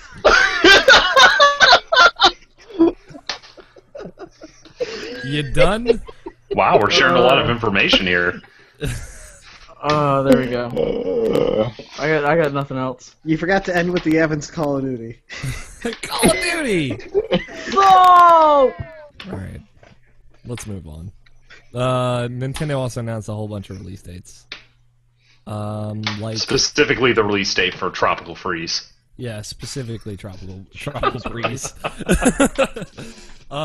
Zelda, A Link Between Worlds, and Mario Party 3DS, which I continue to be the only person excited about Mario Party 3DS. They're both coming out on November 22nd. Did you get Mario Party on a DS? Yes. Yeah. Is that any good? It was okay. I never got a chance to play multiplayer. Ringing endorsement, okay. It was just okay. Yeah, no. I played the Game Boy Advance one, too. That was just okay as well. They weren't actively bad, like the most recent Mario Parties. So, that is a better endorsement than... I like Mario Party 8. Oh, Mario Party 8. That game is horrible. Sorry. Whatever, man. Shake that soda can. Saints Row 4 sells over 1 million units in its first week. Go figure. Good games sell pretty decently. Yeah, I just figure I'd share. It's awesome. So that was that's nearly triple the sales of Saints Row 3 during its first week. So there you go. Good stuff, man. Saints Row selling well. You should really play Saints Row. I do. Deep Silver's rolling in the dough. I found this... 4THQ. Yeah, 4THQ. Thanks for selling us your title. We know how to make money with it. Saints Row 3 was the only thing that kept them afloat for a couple months. Exactly. It's true. EA released a statement saying that they swear that they do not favor one console over the other. They promise you, consumer, that they aren't leaning one way. Did they swear by the moons and the stars in the sky? You know what? They'll be there. They'll be there. The quote reads, forever. No, please, Joe, finish. Please. Till death do us part. I really can't. Okay. The quote reads, "We have a relationship with both companies that go back many, many years. So I think that what you saw yesterday was just from a phasing perspective, excuse me. You saw a little bit more of the Microsoft stuff," he explained. I believe this is Peter Moore, COO, yeah. "We have a lot of partnership opportunities with Sony with the PlayStation 4, which we have done for many, many years." He likes many, many a lot. "That maybe we should start talking about more. But it may have seemed that way. I don't think that we're favoring one over the other. We love them both dearly. It's important for to the publishing community that both are successful, and I think they will be very successful." Man, Peter Moore knows how to really sass up a girl. That is not the right word. I'm sorry. "I think gamers, the fanboys. I think the gamers, the fanboys. I'm an Xbox guy. I'm a PlayStation guy. They're going to make their choices. I see a lot of talk about people who are going to try to get both." I was already uncomfortable about your cat being sassy. Now I have to think about Peter Moore being sassy. Peter Moore is kind of sassy, to be fair. So apparently Microsoft was also just kind of very pushy about the European territories to catch up with the PlayStation brand. So I don't know, man. That's a weird thing to put out there. But I'm curious, like, if this... They probably got a few emails asking them why they're favoring the Xbox over the PS4. I'm curious. I'm curious if this means that there will be more PlayStation-specific content in the future. Not with the first-person shooters. Microsoft got that on lock. Yeah, Microsoft is kind of locked down on that shit. I feel money like talks. Money talks. Money does talk. I feel like. Go ahead, Option. Like the only Sony exclusives that they really got were like the different type of games. Like I remember Mirror's Edge having exclusive stuff from EA on the PS3. That's what I was saying. And Microsoft made sure they fucking got that shit. So, like as far as sports and first-person shooters, anything EA comes out, that's all Microsoft. Like anything else that's like completely like different. Like I can see Mirror's Edge, the review that one is something special for PlayStation. And Dead Space gets exclusive content on PlayStation as well. Yeah, they got Extraction, which was great. It is, and I think like we'll see this even out a little bit more. But I think for launch, Microsoft was like, we're going to spend a lot of money on this. Like these first 6 months, we're going to make EA just all up on this, which makes sense for Microsoft. Pushing the sports games and then pushing the FIFAs and the Maddens and stuff, that makes sense for Microsoft completely. But yeah, that's all I got for news. Anybody else have anything else? I had other stuff, but I can't remember. Oh, you had other stuff? No, I was just going to say on the... Oh, go ahead. Sorry. No, I was just going to say, on the EA favoring Microsoft, to me, that's another blowing smoke up our asses type technique there because, haven't they always? What's the EA now.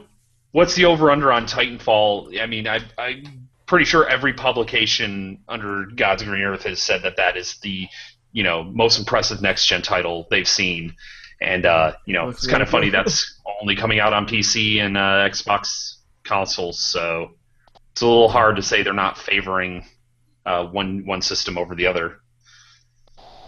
Yeah, it's interesting. Like I'm curious to see where it goes. Like that's where I'm at right now. It's like, is this going to become more even in the future, or isn't it? Like, is Microsoft going to keep that on lock? Probably, like Noption said, first-person shooters are going to stay on lock because Microsoft just knows how to appeal to that fan base really well, which is totally. Got that shit on lock. But that's it for news. We'll take another break. How's that sound? No, hot stuff. You got stuff. Okay, go for it. Soul Calibur 2 HD edition. You know that doesn't have Zelda in it. It's got Spawn and Heihachi. Yeah, that's happening. Really? Yep. So they managed to get all of them except the one that mattered. So yeah, exactly. So both versions have Spawn and Hayachi? Yeah. Okay. So that's interesting. No. Final Fantasy 15 and Kingdom Hearts 3 will actually be at Tokyo Game Show this year. So I totally went at the wrong time to Japan. So I'm just a little salty about that. Understandable. I will say for not have playing a Japanese RPG in a long time, the shit that I've seen, that trailer for Final Fantasy 15. You mean the one yeah. that the Definitely one gonna out buy of the that. 3 games that mattered, the only one that mattered, that got pushed back till now. No, I'm talking about the Final Oh, Fantasy yeah, 13 stuff. the Novalis Crystallis Triumbalis. Right. The only one that mattered is one that's coming out now. Yeah, no, no one gives a shit about the original Final Fantasy 13 or fucking Agido 13. I mean, Type 0, whatever. They cared about Versus, and now it's finally a something. So, it looks dope, though, right, Nick? Yeah, there's like that scene where I don't know, he's fighting something up in the air, but he's like jumping from part to part in midair and stuff. That was some pretty nice looking stuff right there. I was impressed. We call that blinking. Yeah, man. If it works as well as it looks like it works, then fuck, man, I'm on board. Yeah, it looks good. And like the only other thing I have is just the PS4 and the Vita will be able to do cross check. So that's awesome. That's an awesome thing I'll never use. That is awesome, though. Yeah. People Yeah, will that's use all it. I got. Cool. Ooh, Scott, on a side note about that, they did. I did think it was kind of funny how they released that news about the app, like the smart glass type app for the PS4 that will let you purchase a game. It'll turn on your PS4, download the Start title, downloading. and then put it back to sleep when it's finished. And then, like the very next day, Microsoft came out kind of quietly and said, "Oh yeah, ours will do that too." We can do that, dude. Guys, hold on. I've got this cool app on my phone. It's called Steam, right? And I can go into that store and I can buy some games. And oh my god, will my computer, which is already on, download that game for me? Can you remotely turn on your computer No. I just leave it on, so you know. from your phone? Just I mean, turn on if I really wanted to, I could maybe find a way. Yeah. get that what's it? The thermostat on your phone. Light Oh bulbs man, on your it's control phone. temperature in my house. Yep, Yeah. that's what my dad does. I can turn my lights on with my phone. That's pretty It's cool. actually pretty cool. My dad can open and close his blinds with his phone. He's drunk with power. Pretty much. All right, we're gonna take a break, guys. When we come back, we're gonna talk about new releases. Got an email from Mr. Nepp this week for once. God, Nepp. And then we're gonna throw it out the only way we know how with a question from our dear host Nobshin. So we'll be back in just a little bit, guys. Oh yeah. Yeah, you should think of that, Nobshin. All right, I'll be right back. I'm gonna listen to some riff raff.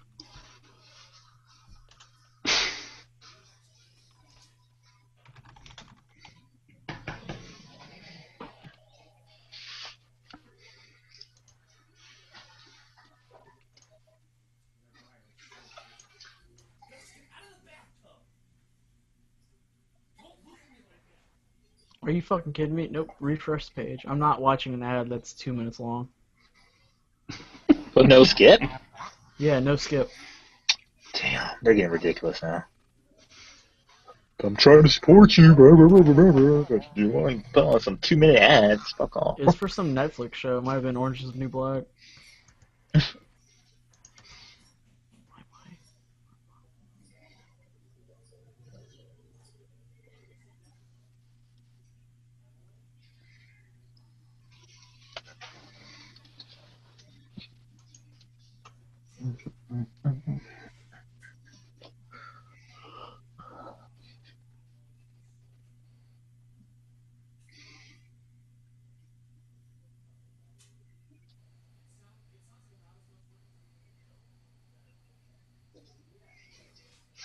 Uh-oh, guys. The Kickstarter-funded RoboCop statue is ready for its summer 2014 unveiling in Detroit, Michigan.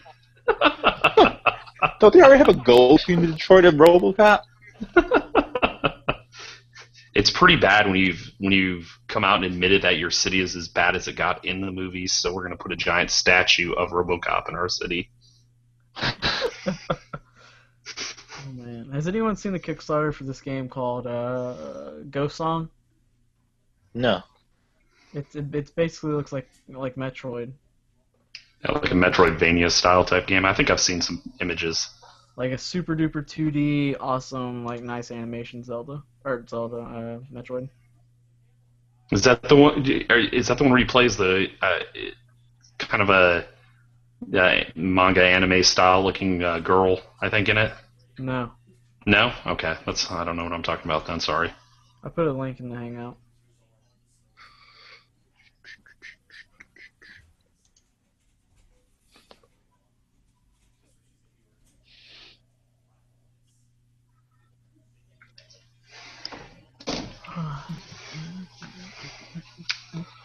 Oh, here too.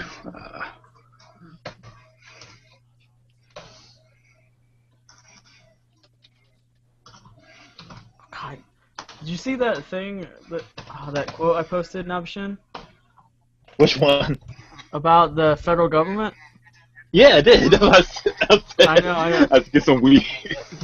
No, like I guess like within today they said, hey, we're gonna stop going after states if they have different marijuana laws than the government. Wow, that's crazy. That is crazy. Like, that is ridiculous. I posted my gamer tags if you guys ever want to get down. Sweet. Jesus, I only turn my PlayStation on for Netflix at this point.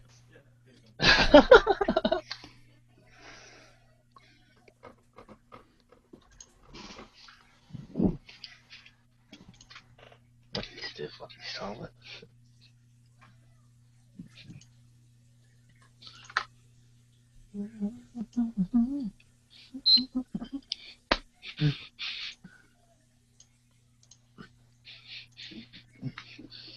Jesus, you go take a shit? No, probably the way he saw Ethan. His roommate. Just in case you didn't know. Yeah, because you're a new You think we listener. went to Yeah. Did you guys hear me peeing? I thought you were dropping a deuce, man. I thought you were Oh, peeing gone for a out of your while. ass. Oh no, it was really wet. All right, sorry about that. Ethan wanted to tell me something. You know, Ethan, Joe, my roommate, the person I live with. We already that joke, man. I was so 5 minutes ago. 5 seconds before. You forgot for new listeners. Yeah, but you forgot for the new listeners. No, I'm talking to you, Alex. I know, clearly, I'm so dumb. All right. Indeed. Anyone in particular want to read new releases?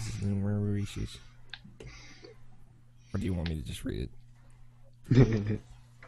What? You know this. Answer. I know, I saw that, you disgusting piece of garbage. Get out. Okay. Did your cat attempt to shit on your face again? No, Ethan took like 40 jello shots last night.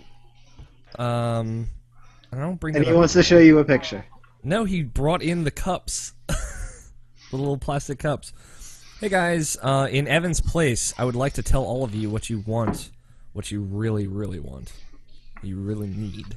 I don't know. I don't think I want all of these. You know what, Scott? You're getting them. This past week on the PlayStation Network for PS3 games, we have I'm gonna be Final broke. Fantasy 15. Final Fantasy 14: A Realm Reborn. The collector's edition will run you $60, and the regular edition will run you $40. 15 would be a real huge surprise. Don't forget that you have to pay $15 a month for that as well. Boo.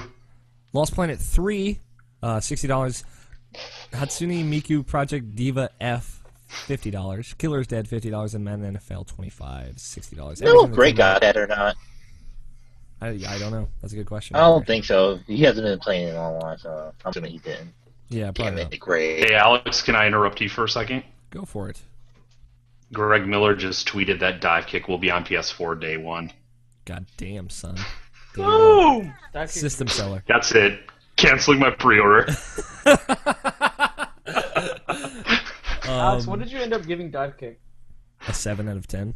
7 out of 10. It's not bad score. You should read my review. How about that, Joe? This past Did week you on the read his network- whole interview? You Yes, dick? I did. I read it like All 3 right, then. times. You're a dick, Joe. Read his interview. This past week on the network, Spelunky came out for $15. You can buy that once on one system and get it for both PS3 and PlayStation Vita. Motherfucker! PS2 Classic Crimson Sea 2 came out. It's $10. This past week on Xbox Live Arcade, Teenage Mutant Ninja Turtles Out of the Shadows is available for $15. No more space bucks. Pretty bad. Apparently. No more space yeah. bucks, though. No one should have been surprised by that, though. Yeah, no, it was Look at it. I downloaded it. I downloaded it and played it. How is it? Buggy. Awesome. It is buggy. If you're a Ninja Turtles fan, you will find some enjoyment out of it, but it is buggy as all shit. Not the It's- way it looks, though.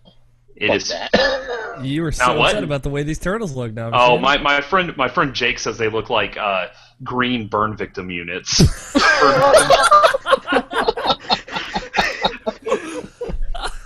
I don't want to be a part of this podcast anymore. Go Ninja, go Ninja, go Ninja, go. Joe, did you know that's apparently the worst Ninja Turtles movie? That is my favorite. I know, I love Ninja Turtles too. Oh my god. I love... Ninja Turtles 3 was terrible, and I didn't think Ninja Turtles 1 was super fun. Oh my god. Ninja Turtles are not supposed to be dark and gritty. But they're supposed to use if you their fucking weapons. Have you read the If original comic if you book? read the original comic book that Eastman and Laird made, they are super dark and gritty. Yo, Leonardo That sounds murders terrible. the shit out of It's Shredder. very violent and very dark.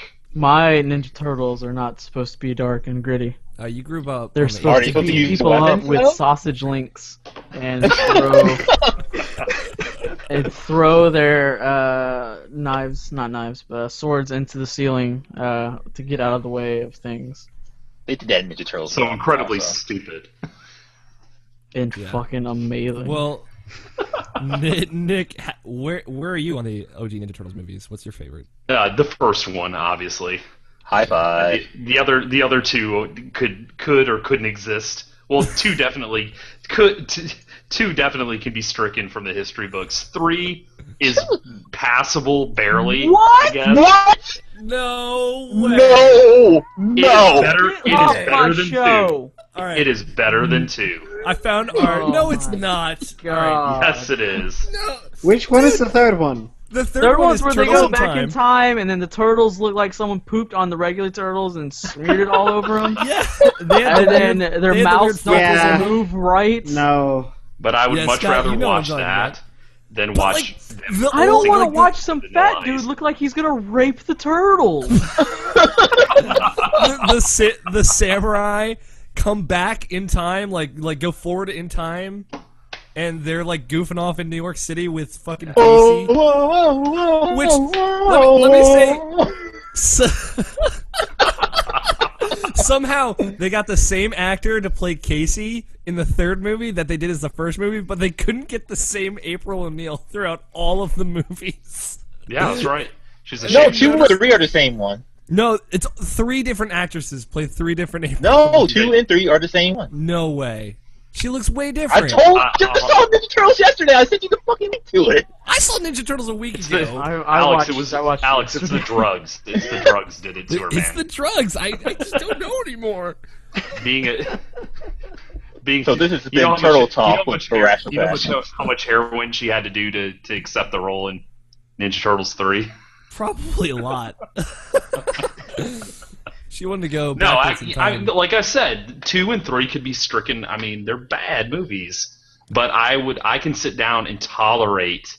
At least in the third movie, they used their weapons. In the second one, it was like the director was like, "No, like you said, let's beat up people with sausage links." You know, it's like, come on, now, They they're look ninjas. so shitty. They do look They shitty. do You're look so right. shitty. I'm sure They Jim look Henson was. so... He was dead! Yeah, like I said, I'm sure he was rolling over in his grave when he was. Why would they roll? Why would he roll over in his grave? It was by the Jim Henson His company. company did not do the third one. Oh, Did they not do he the third didn't? one? No. Oh, well, that's that news explains to a me. lot then. Yeah, one and two was Jim Henson Creature Company. 3 was not. Oh. Okay, Yeah. there you go. 3 We was learned probably done by something the today. same people that handled that awful live action show that they had for a while. I don't know if any of y'all remember that, but Oh, no, we eventually all- they Yeah, made yeah, a they had a the first cross with mutation. Power Rangers. No, I don't remember that. they made a live action The Saturday next morning. mutation. Yeah. Yep. Yeah. I think it lasted like a Venus, season, what up? season or two. Nobsh and I just talked about this, so it's I know, right? fresh in our mind. Okay. On Anyway, Netflix. it's on Netflix. I added it to my instant queue because I wanted to torture myself at some point. This Netflix. past week on NintendoWare, for Just the like you Wii U- tortured yourself with the Zelda show. Exactly. Oh, but the Zelda show's so good. No. Wow. This past week on NintendoWare, we have Pokemon Rumble U, It made my eyes bleed. and That's for a the Wii ringing U, we have endorsement. Pokemon Rumble U and The Legend of Zelda for $5. 3DS Wario Land 3 for $5. That'll make Harold happy. He loves his Wario Land games. For retail releases for September 2nd, Dead or Alive Ultimate, Rayman Legends, and Diablo 3 all coming out for a variety of consoles. There Lazy. you go. Whatever, man. I know. Rayman Legends is also coming to PC, Wii U, and Vita. There you go. There you go. People know what's coming for Vita. Yeah, Vita is it's got delayed in Europe for Vita, but America is still on track apparently. America. America. Picks and craps. Nick, do you have a pick and a crap for me? Do I have a pick and a crap for you for upcoming games? For new releases, do you know how this works? We pick one game that's like, hey, I would buy this game this week if I had money, and then we pick another game and be like, this game looks like horrible garbage.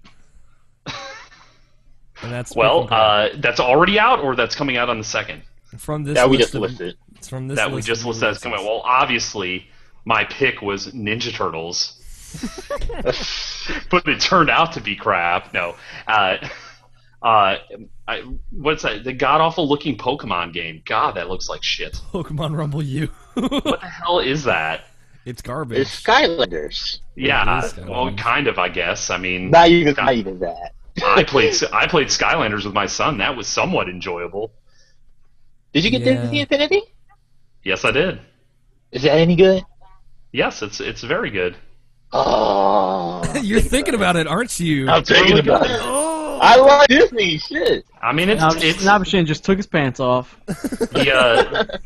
the toy box mode. It was obviously not geared towards small children because there is actual items with logic in there.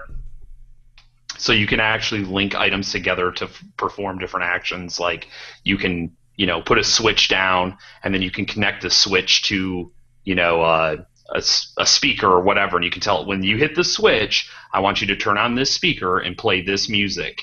So you can get in some you can do multiple links through different things. So you can think up some pretty cool stuff. Nice. Little Big Planet-esque, it sounds like. Yeah, definitely.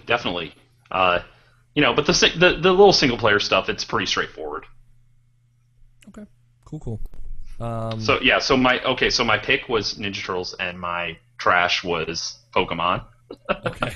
Okay. Joe. My pick is Rayman, and my trash is Ninja Turtles 3. That movie's terrible. Listen.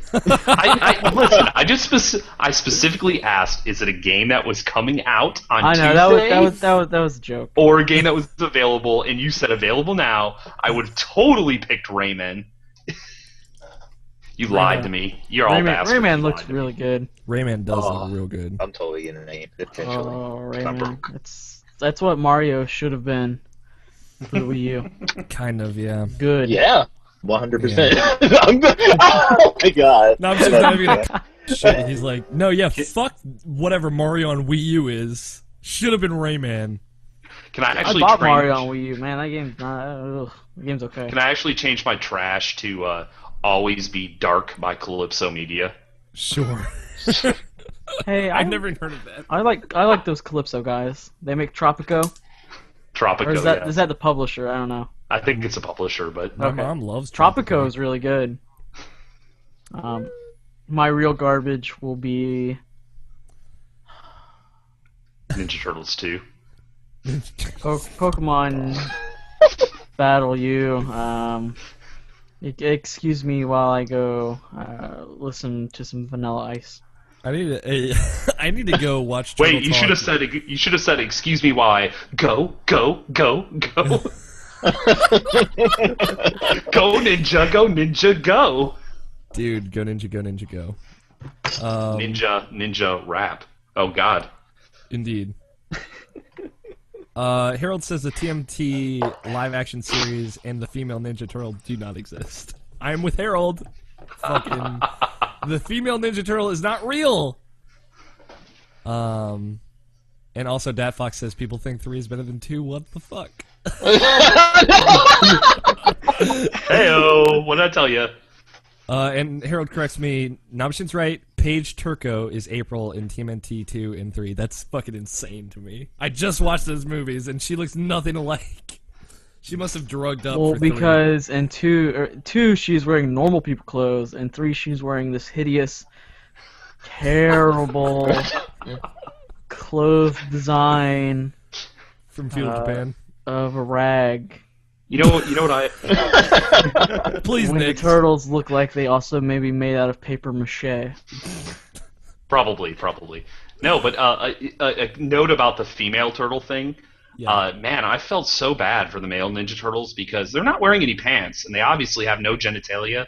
So that must have been, that must have been really, really, fucking hard on them. Yeah. Being around Whatever those they live with Female April for turtle what, a have year? genitalia? Actually, it wasn't hard on them. Yeah, that's well, the nothing point. was hard on them. I guess it was in their shell, but yeah, to Obviously be around started- those ninja female turtles, and I mean, man, that's rough stuff. It is rough stuff. What was her name again, Nabshin? I looked it up. I don't remember what it is. Paige, I can't remember her last name. Not the female turtle. Turtle bait. Oh, Venus. Venus. There you go. Thank you. Turtle bait. Harold says his pick is Pokemon Rumble U and his crap is Final Fantasy 14. I think we might have a secret Nintendo fan. Secret? He's no secret, man. Scott, picks and craps. Sorry. Save me from this. All right, pick Spelunky. Crap. Hell yeah.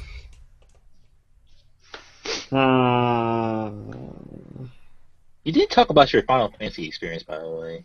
Oh yeah. I don't want to talk about it. Okay. Keep going! Crap Diablo 3. Okay. Diablo. I'm gonna pick Rayman because that game, much like Nabishin said, looks fucking incredible. And it's getting super great reviews, as I'm sure it probably deserves. Fuck yeah. My crap is going to be Hatsune Miku. I'm gonna crap on that again. I'm gonna take that opportunity. Suck it, rub Greg! it in Greg's dirty face. He'll listen to this because he wasn't on, so he'll be like, "Man, fuck that Alex guy." What the hell is that game, anyways? Is that like an idle game? Yeah, it's a rhythm game. It's pretty decent.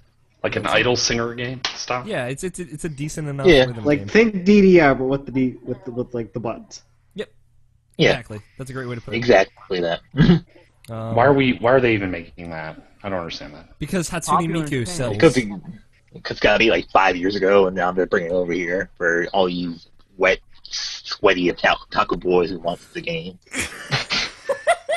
Wow. I can go next to my Taco Boys is go right next to my full size body pillow. My life size body pillow or whatever. Two of the hosts on this podcast have one of those. Just letting you know. No way. No way. Yep. It's sure. I'm gonna guess Greg. Put them up on the camera Yep. right now. Put it up on 10 the points camera for right Joe. now.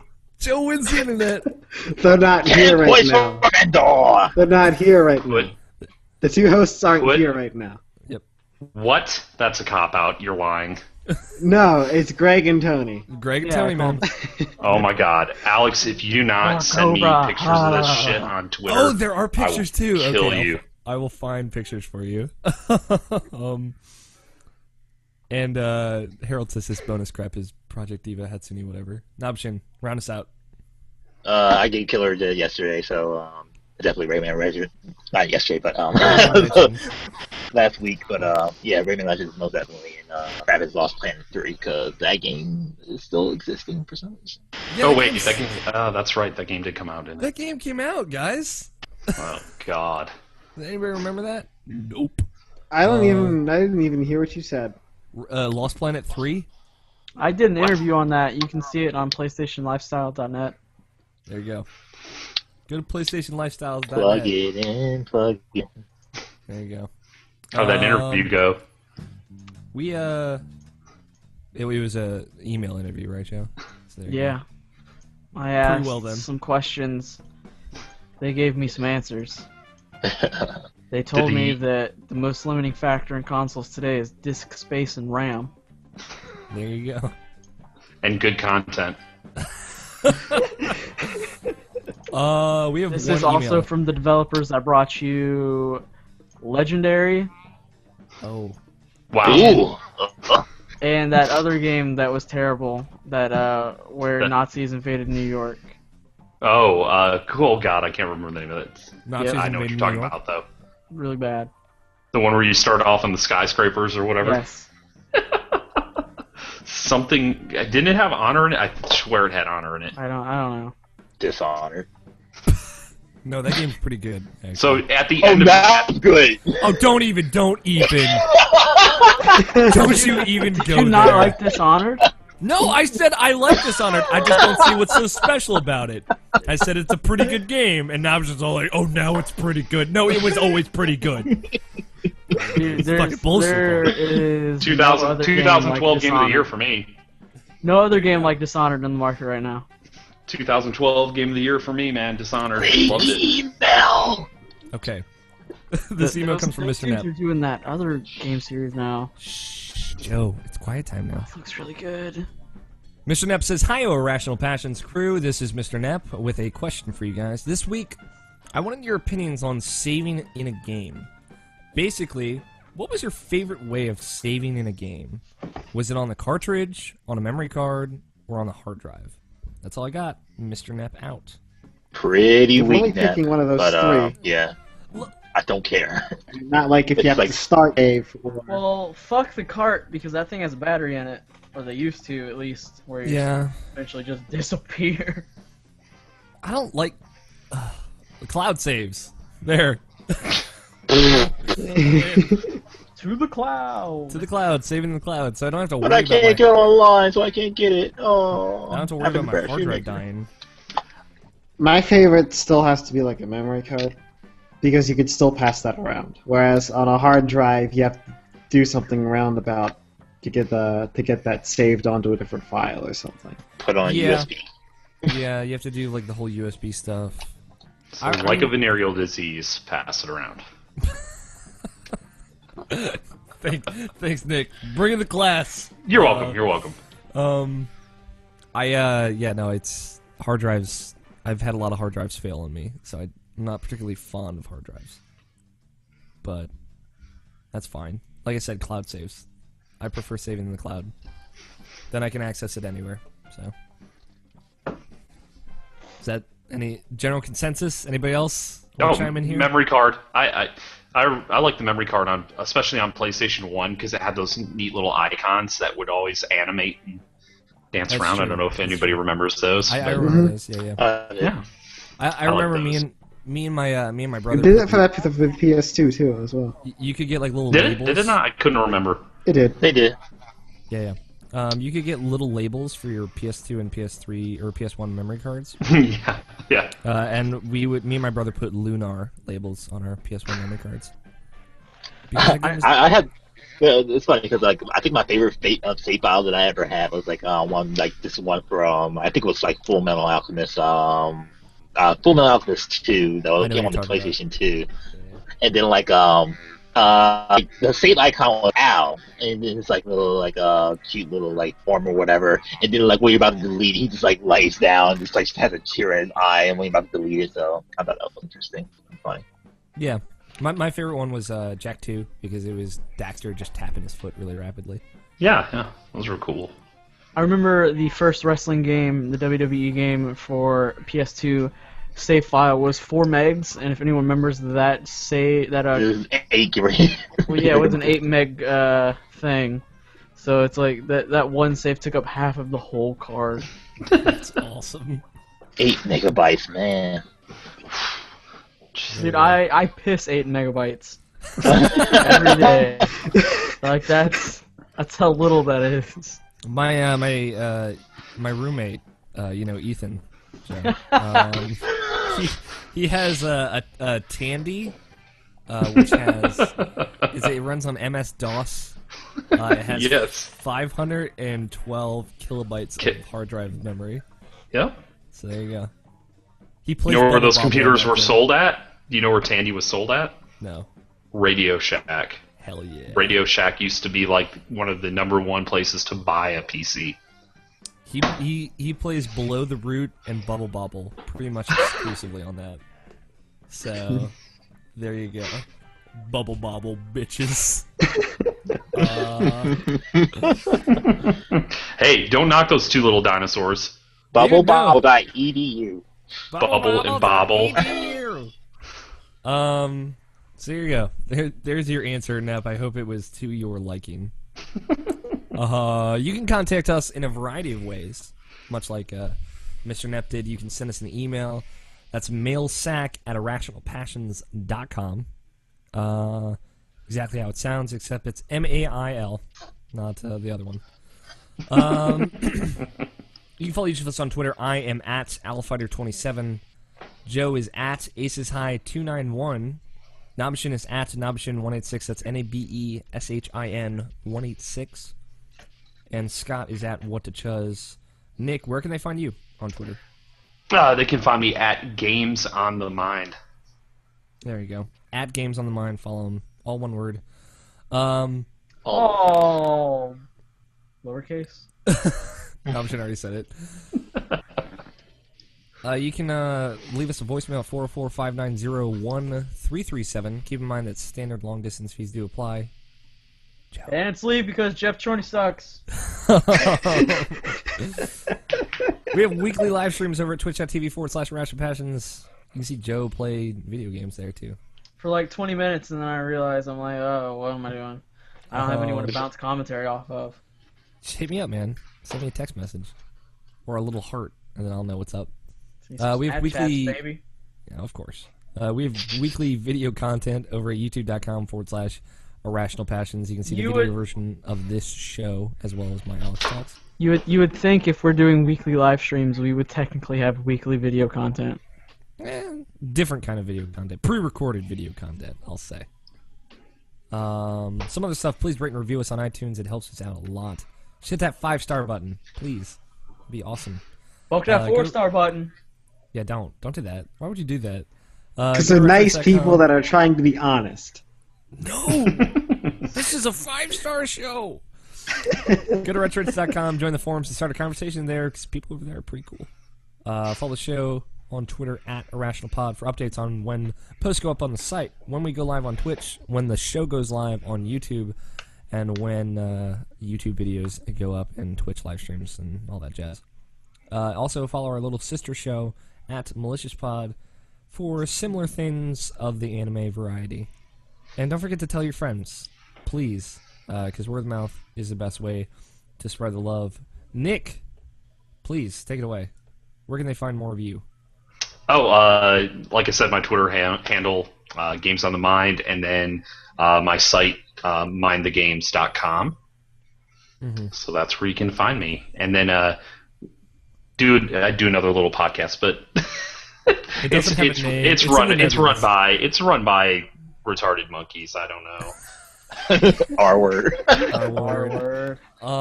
So you know what? That podcast is fun. It's fun. It's a bunch of bullshit, but it's fun. Yeah. We're gonna try to name it this week. We'll try to hammer out that name, Alex. I'll let you know. Okay, I want to know. I want it to be Games on the One-Man DP. Like that's what I need it to be. Cool stuff. Please check out Nick's stuff. It's pretty good stuff. I read some of his articles. I mean, they're okay, I guess, if you're into that sort of thing. Yeah, they're all right. Mind the games. Also, don't forget to check out our website, IrrationalPassions.com. Nabshin. What's that? Hey. Well, it's good, man. That's it.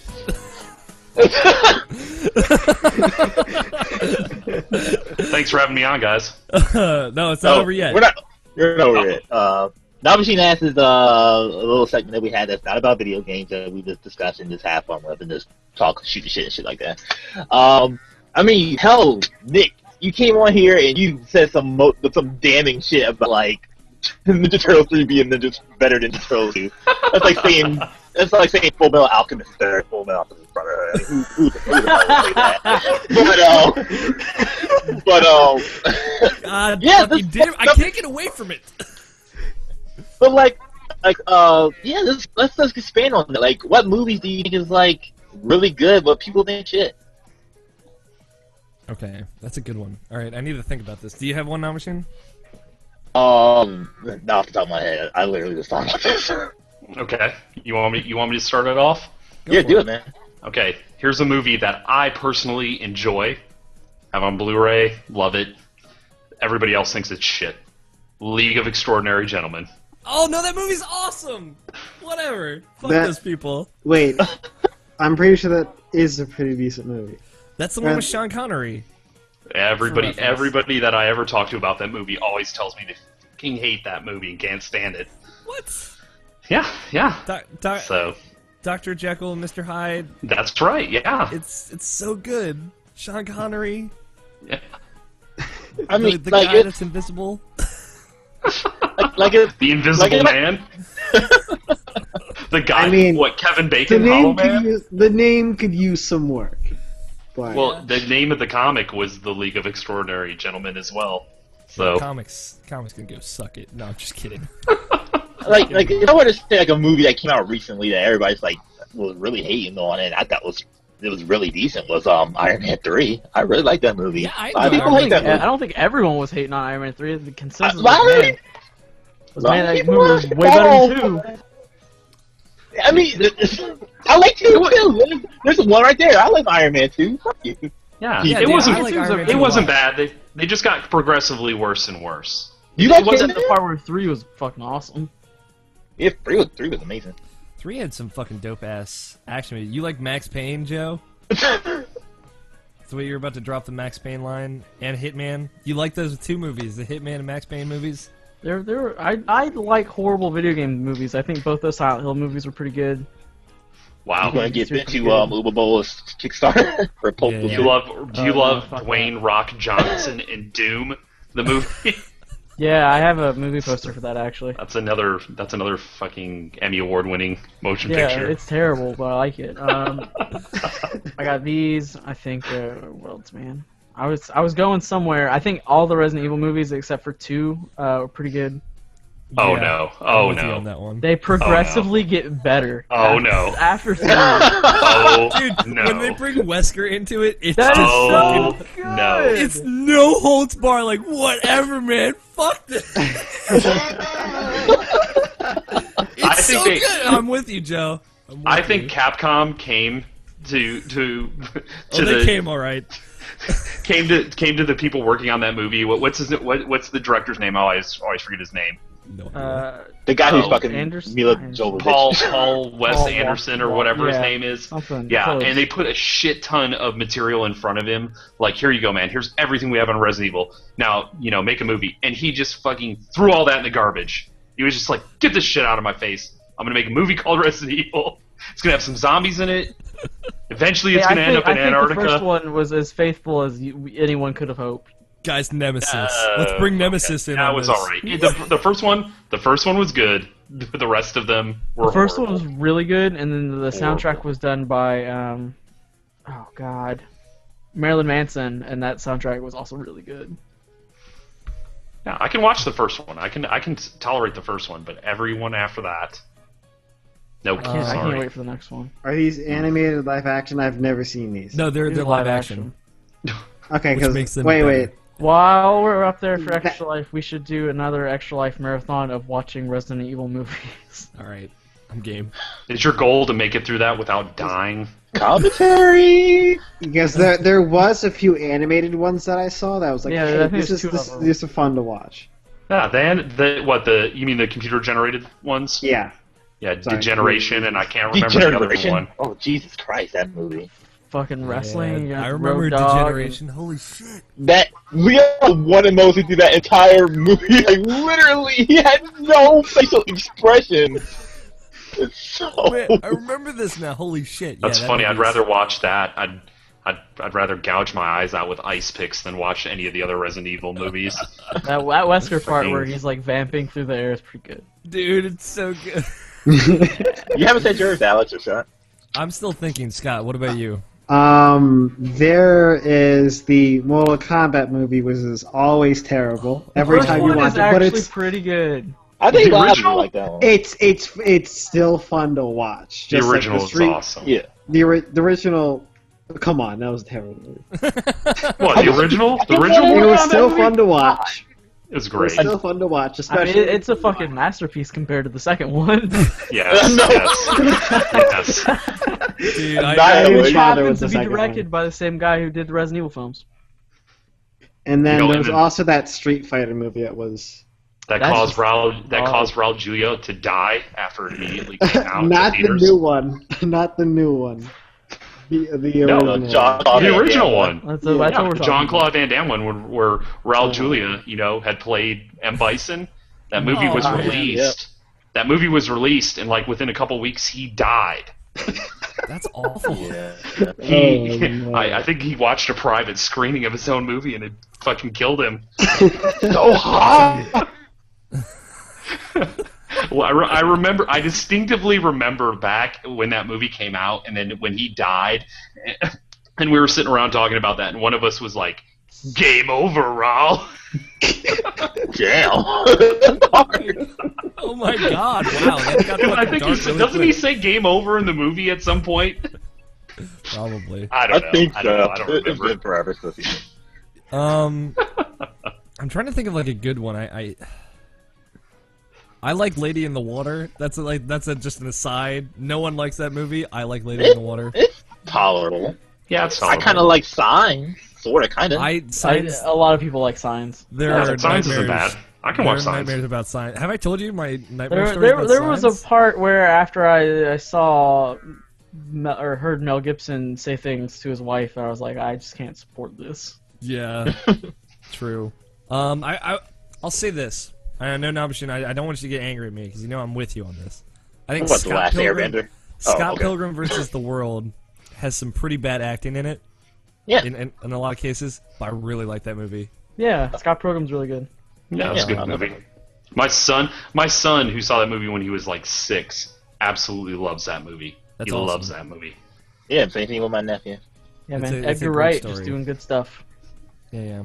That's not a good one, Alex. I know. I'll say Thor's good. Fuck anyone else that says anything otherwise. That's also Who's the general, that? that also is the general consensus on Thor. Is like, yeah, movie There is some mad frost giant racism in Thor. Yeah, there was. Man, I feel bad for the frost giants. The man was coming down on them in that movie. I'm still I mean, waiting even for at the the real begin- answer, Alex. I know. I'm thinking. Like, I know there are movies. Like, I like Watchmen. A lot of people don't like that movie. No, Still no, not gonna. not still good. not I know. But I just want to. This is just my whole life story right now. There's I I can't. like movies that everyone else likes. Now, if you would have said like the Fantastic Four: Rise of the Silver Surfer Oh. or something like that, that would have been more acceptable. Or Man Steel. That's a movie. I'll You take got that. Man of Steel with with Shaq. Get out. God damn it, Nabashin. Spider-Man hate 3 was a real bad one. I like Spider-Man 3 as well. 3. Oh, who likes Spider-Man 3? I do. Oh my God! Please, really? I Emo yeah. Peter Parker and all? That is the stupidest thing ever. Really? Yeah. Yeah, it's but true. he dances pretty well. He walks down the street. He's like, look. He walks down the street. He's like, look, I'm Peter Parker. I'm all nice. And then he flips his hair over to the side. And he's like, yeah, I'm a complete scuzzball now. It's all The Don tricks, Matrick man. Who the fuck wrote that? And you can thought that fucking was dance. who fucking wrote that and thought that was good? Sam Raimi. I the first one. Yes, I know who did it, but I'm just like, God, Sam. You know what? Doesn't hold up. Spider-Man 1. That movie's not that great. No, it doesn't. Spider-Man 2 I mean, still it good. doesn't help that the fact that Green Goblin just fucking looks like a 6-foot-tall action figure. and he's uglier with the mask off as William Dafoe than he is with the mask. Hey, I don't think there was a better person to play Green Goblin than Willem Dafoe is great. He is Green Goblin. He's like, Peter. Just like Peter, the other don't dude. tell my son, Peter. J. Don't Jonah tell him. Jameson. Like the guy who plays Jonah is also is fucking Jonah. Oh, the guy that plays Jonah, the one guy. Fucking, J.K. Simmons. Yeah, J.K. like he Simmons. is the perfect J.K. Jonah. Jameson. Don't tell my son, Peter. I got nothing, man. I'm drawing a All blank right, here.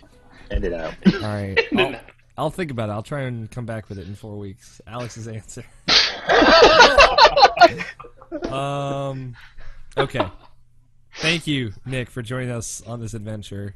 No, thank you. I had a hope great you had time. fun. Thank you, Nabichin, for being a part of that great Hey, question Alex. and conversation. I've got an alternative for you. Okay. What game did you like that people thought was terrible? Ooh. Oh, list goes on. Tales of Dilly. I got one that's going to surprise everybody. I don't have like a guilty pleasure game, I guess. What is it, Scott? This one's a little sad, but Okay. I still have to throw it out there. It's called Robo Chibi. Oh, Chibi Robo? Yeah, sorry. I mix that up all the time. Sorry, that's how they say it in Japan, probably. No, Chibi Robo has a very small cult following. I got nothing, man. I just can't think of it right now. Sorry, Joe. But yeah, thank you, Joe and Scott, for joining us. You have dive kick. You could have said dive kick. Fuck you. Nick, for joining us. Now, for the question. Thank you guys for listening. This has been Irrational Passions Podcast, episode 144, and I've been your host, Alex O'Neill. Play your games. Stay rational. Talk to you guys next week. So, Nick, you want to keep recording for this? Oh fuck. Okay, let's do this. Titles. Okay. Titles. Do you know how this works, Nick? No. Okay, so we're gonna go through this list of titles that Nabichin, like in jokes that we had throughout the show. Mm-hmm. We're gonna pick one to be the title of the show, and then we're gonna say it. And I'm gonna take that clip, put it at the beginning of the show, make it sound all fancy and shit. So that's how we Okay. work. Okay. Go for it, Nabichin. All right. Metal Gear Animal Noises. Was it live on YouTube? You should really play Saints Row 4. Play the game again, because we had that last time. Yeah, we did have that last time. Too much M&M in this podcast. Don't hug me, Greg. There can be only one. Console Master Race. I digs it. Waka Waka. You know what I like? Zelda. Yo, dog, I heard you like boss fights, so I put boss fights in your boss fights. Meh. Meh is the new deal with it. Touche. Hinges are expensive. Turtle Talk with Irrational Passions. Go Ninja, go Ninja, go. Bubble Bobble bitches. And so hot! Oh, I like Turtle Talk with Irrational Passions. I like that too, actually. Either Turtle Talk or hinges are expensive. Man, I'm the outlier here, where my favorite is Don't Hug Me, Greg. That's another one. I'm up for Turtle Talk or Don't Hug Me, Greg. I'm feeling Turtle Talk. He doesn't want to offend Greg. No, I'm okay with offending Greg. I offend Greg on a daily basis. What you want, Joe? I'm fine with Turtle Talk. Okay. Alright. Turtle. Who wants to say it? So we've got some fucking turtle naysayers in this podcast. If you make me say it, I'm going to say Ninja Turtles 3 was the best. Oh, you can say it, and it'll be in the front of the show, and everyone will hate you. I'm going to say Ninja Turtles 3 is better than Ninja Turtles 2. Turtle Talk. Turtle Talk. Well, you can just say Ninja Turtles 3 is the best, however, you come in as the third part, which is normally my job, my favorite part. So, But I'm not then- being any part of this intro this week. Wow. Navashin, say the first part. Alright, Alex, say the second part. Yeah, Navashin, please. Alright. This is the Irrational Passions Podcast, episode 144. Turtle Talk with the Irrational Passions. That's it. No, Ninja Turtles 3 is the best. Oh, You missed your part. Ninja wow. Turtles 3 is awesome! Fuck you guys! Alright, you guys can stop recording. Ugh. There you go, Nick. There's your Irrational Passions experience. I'm sorry. Fine. Oh, come on. That's pretty mellow compared to what I'm normally used to dealing with. That's true. You guys have got about your picking 3. you guys have got your stuff down. Yeah, All we've right, been doing it guys, for a I'm little while. gonna get out of here.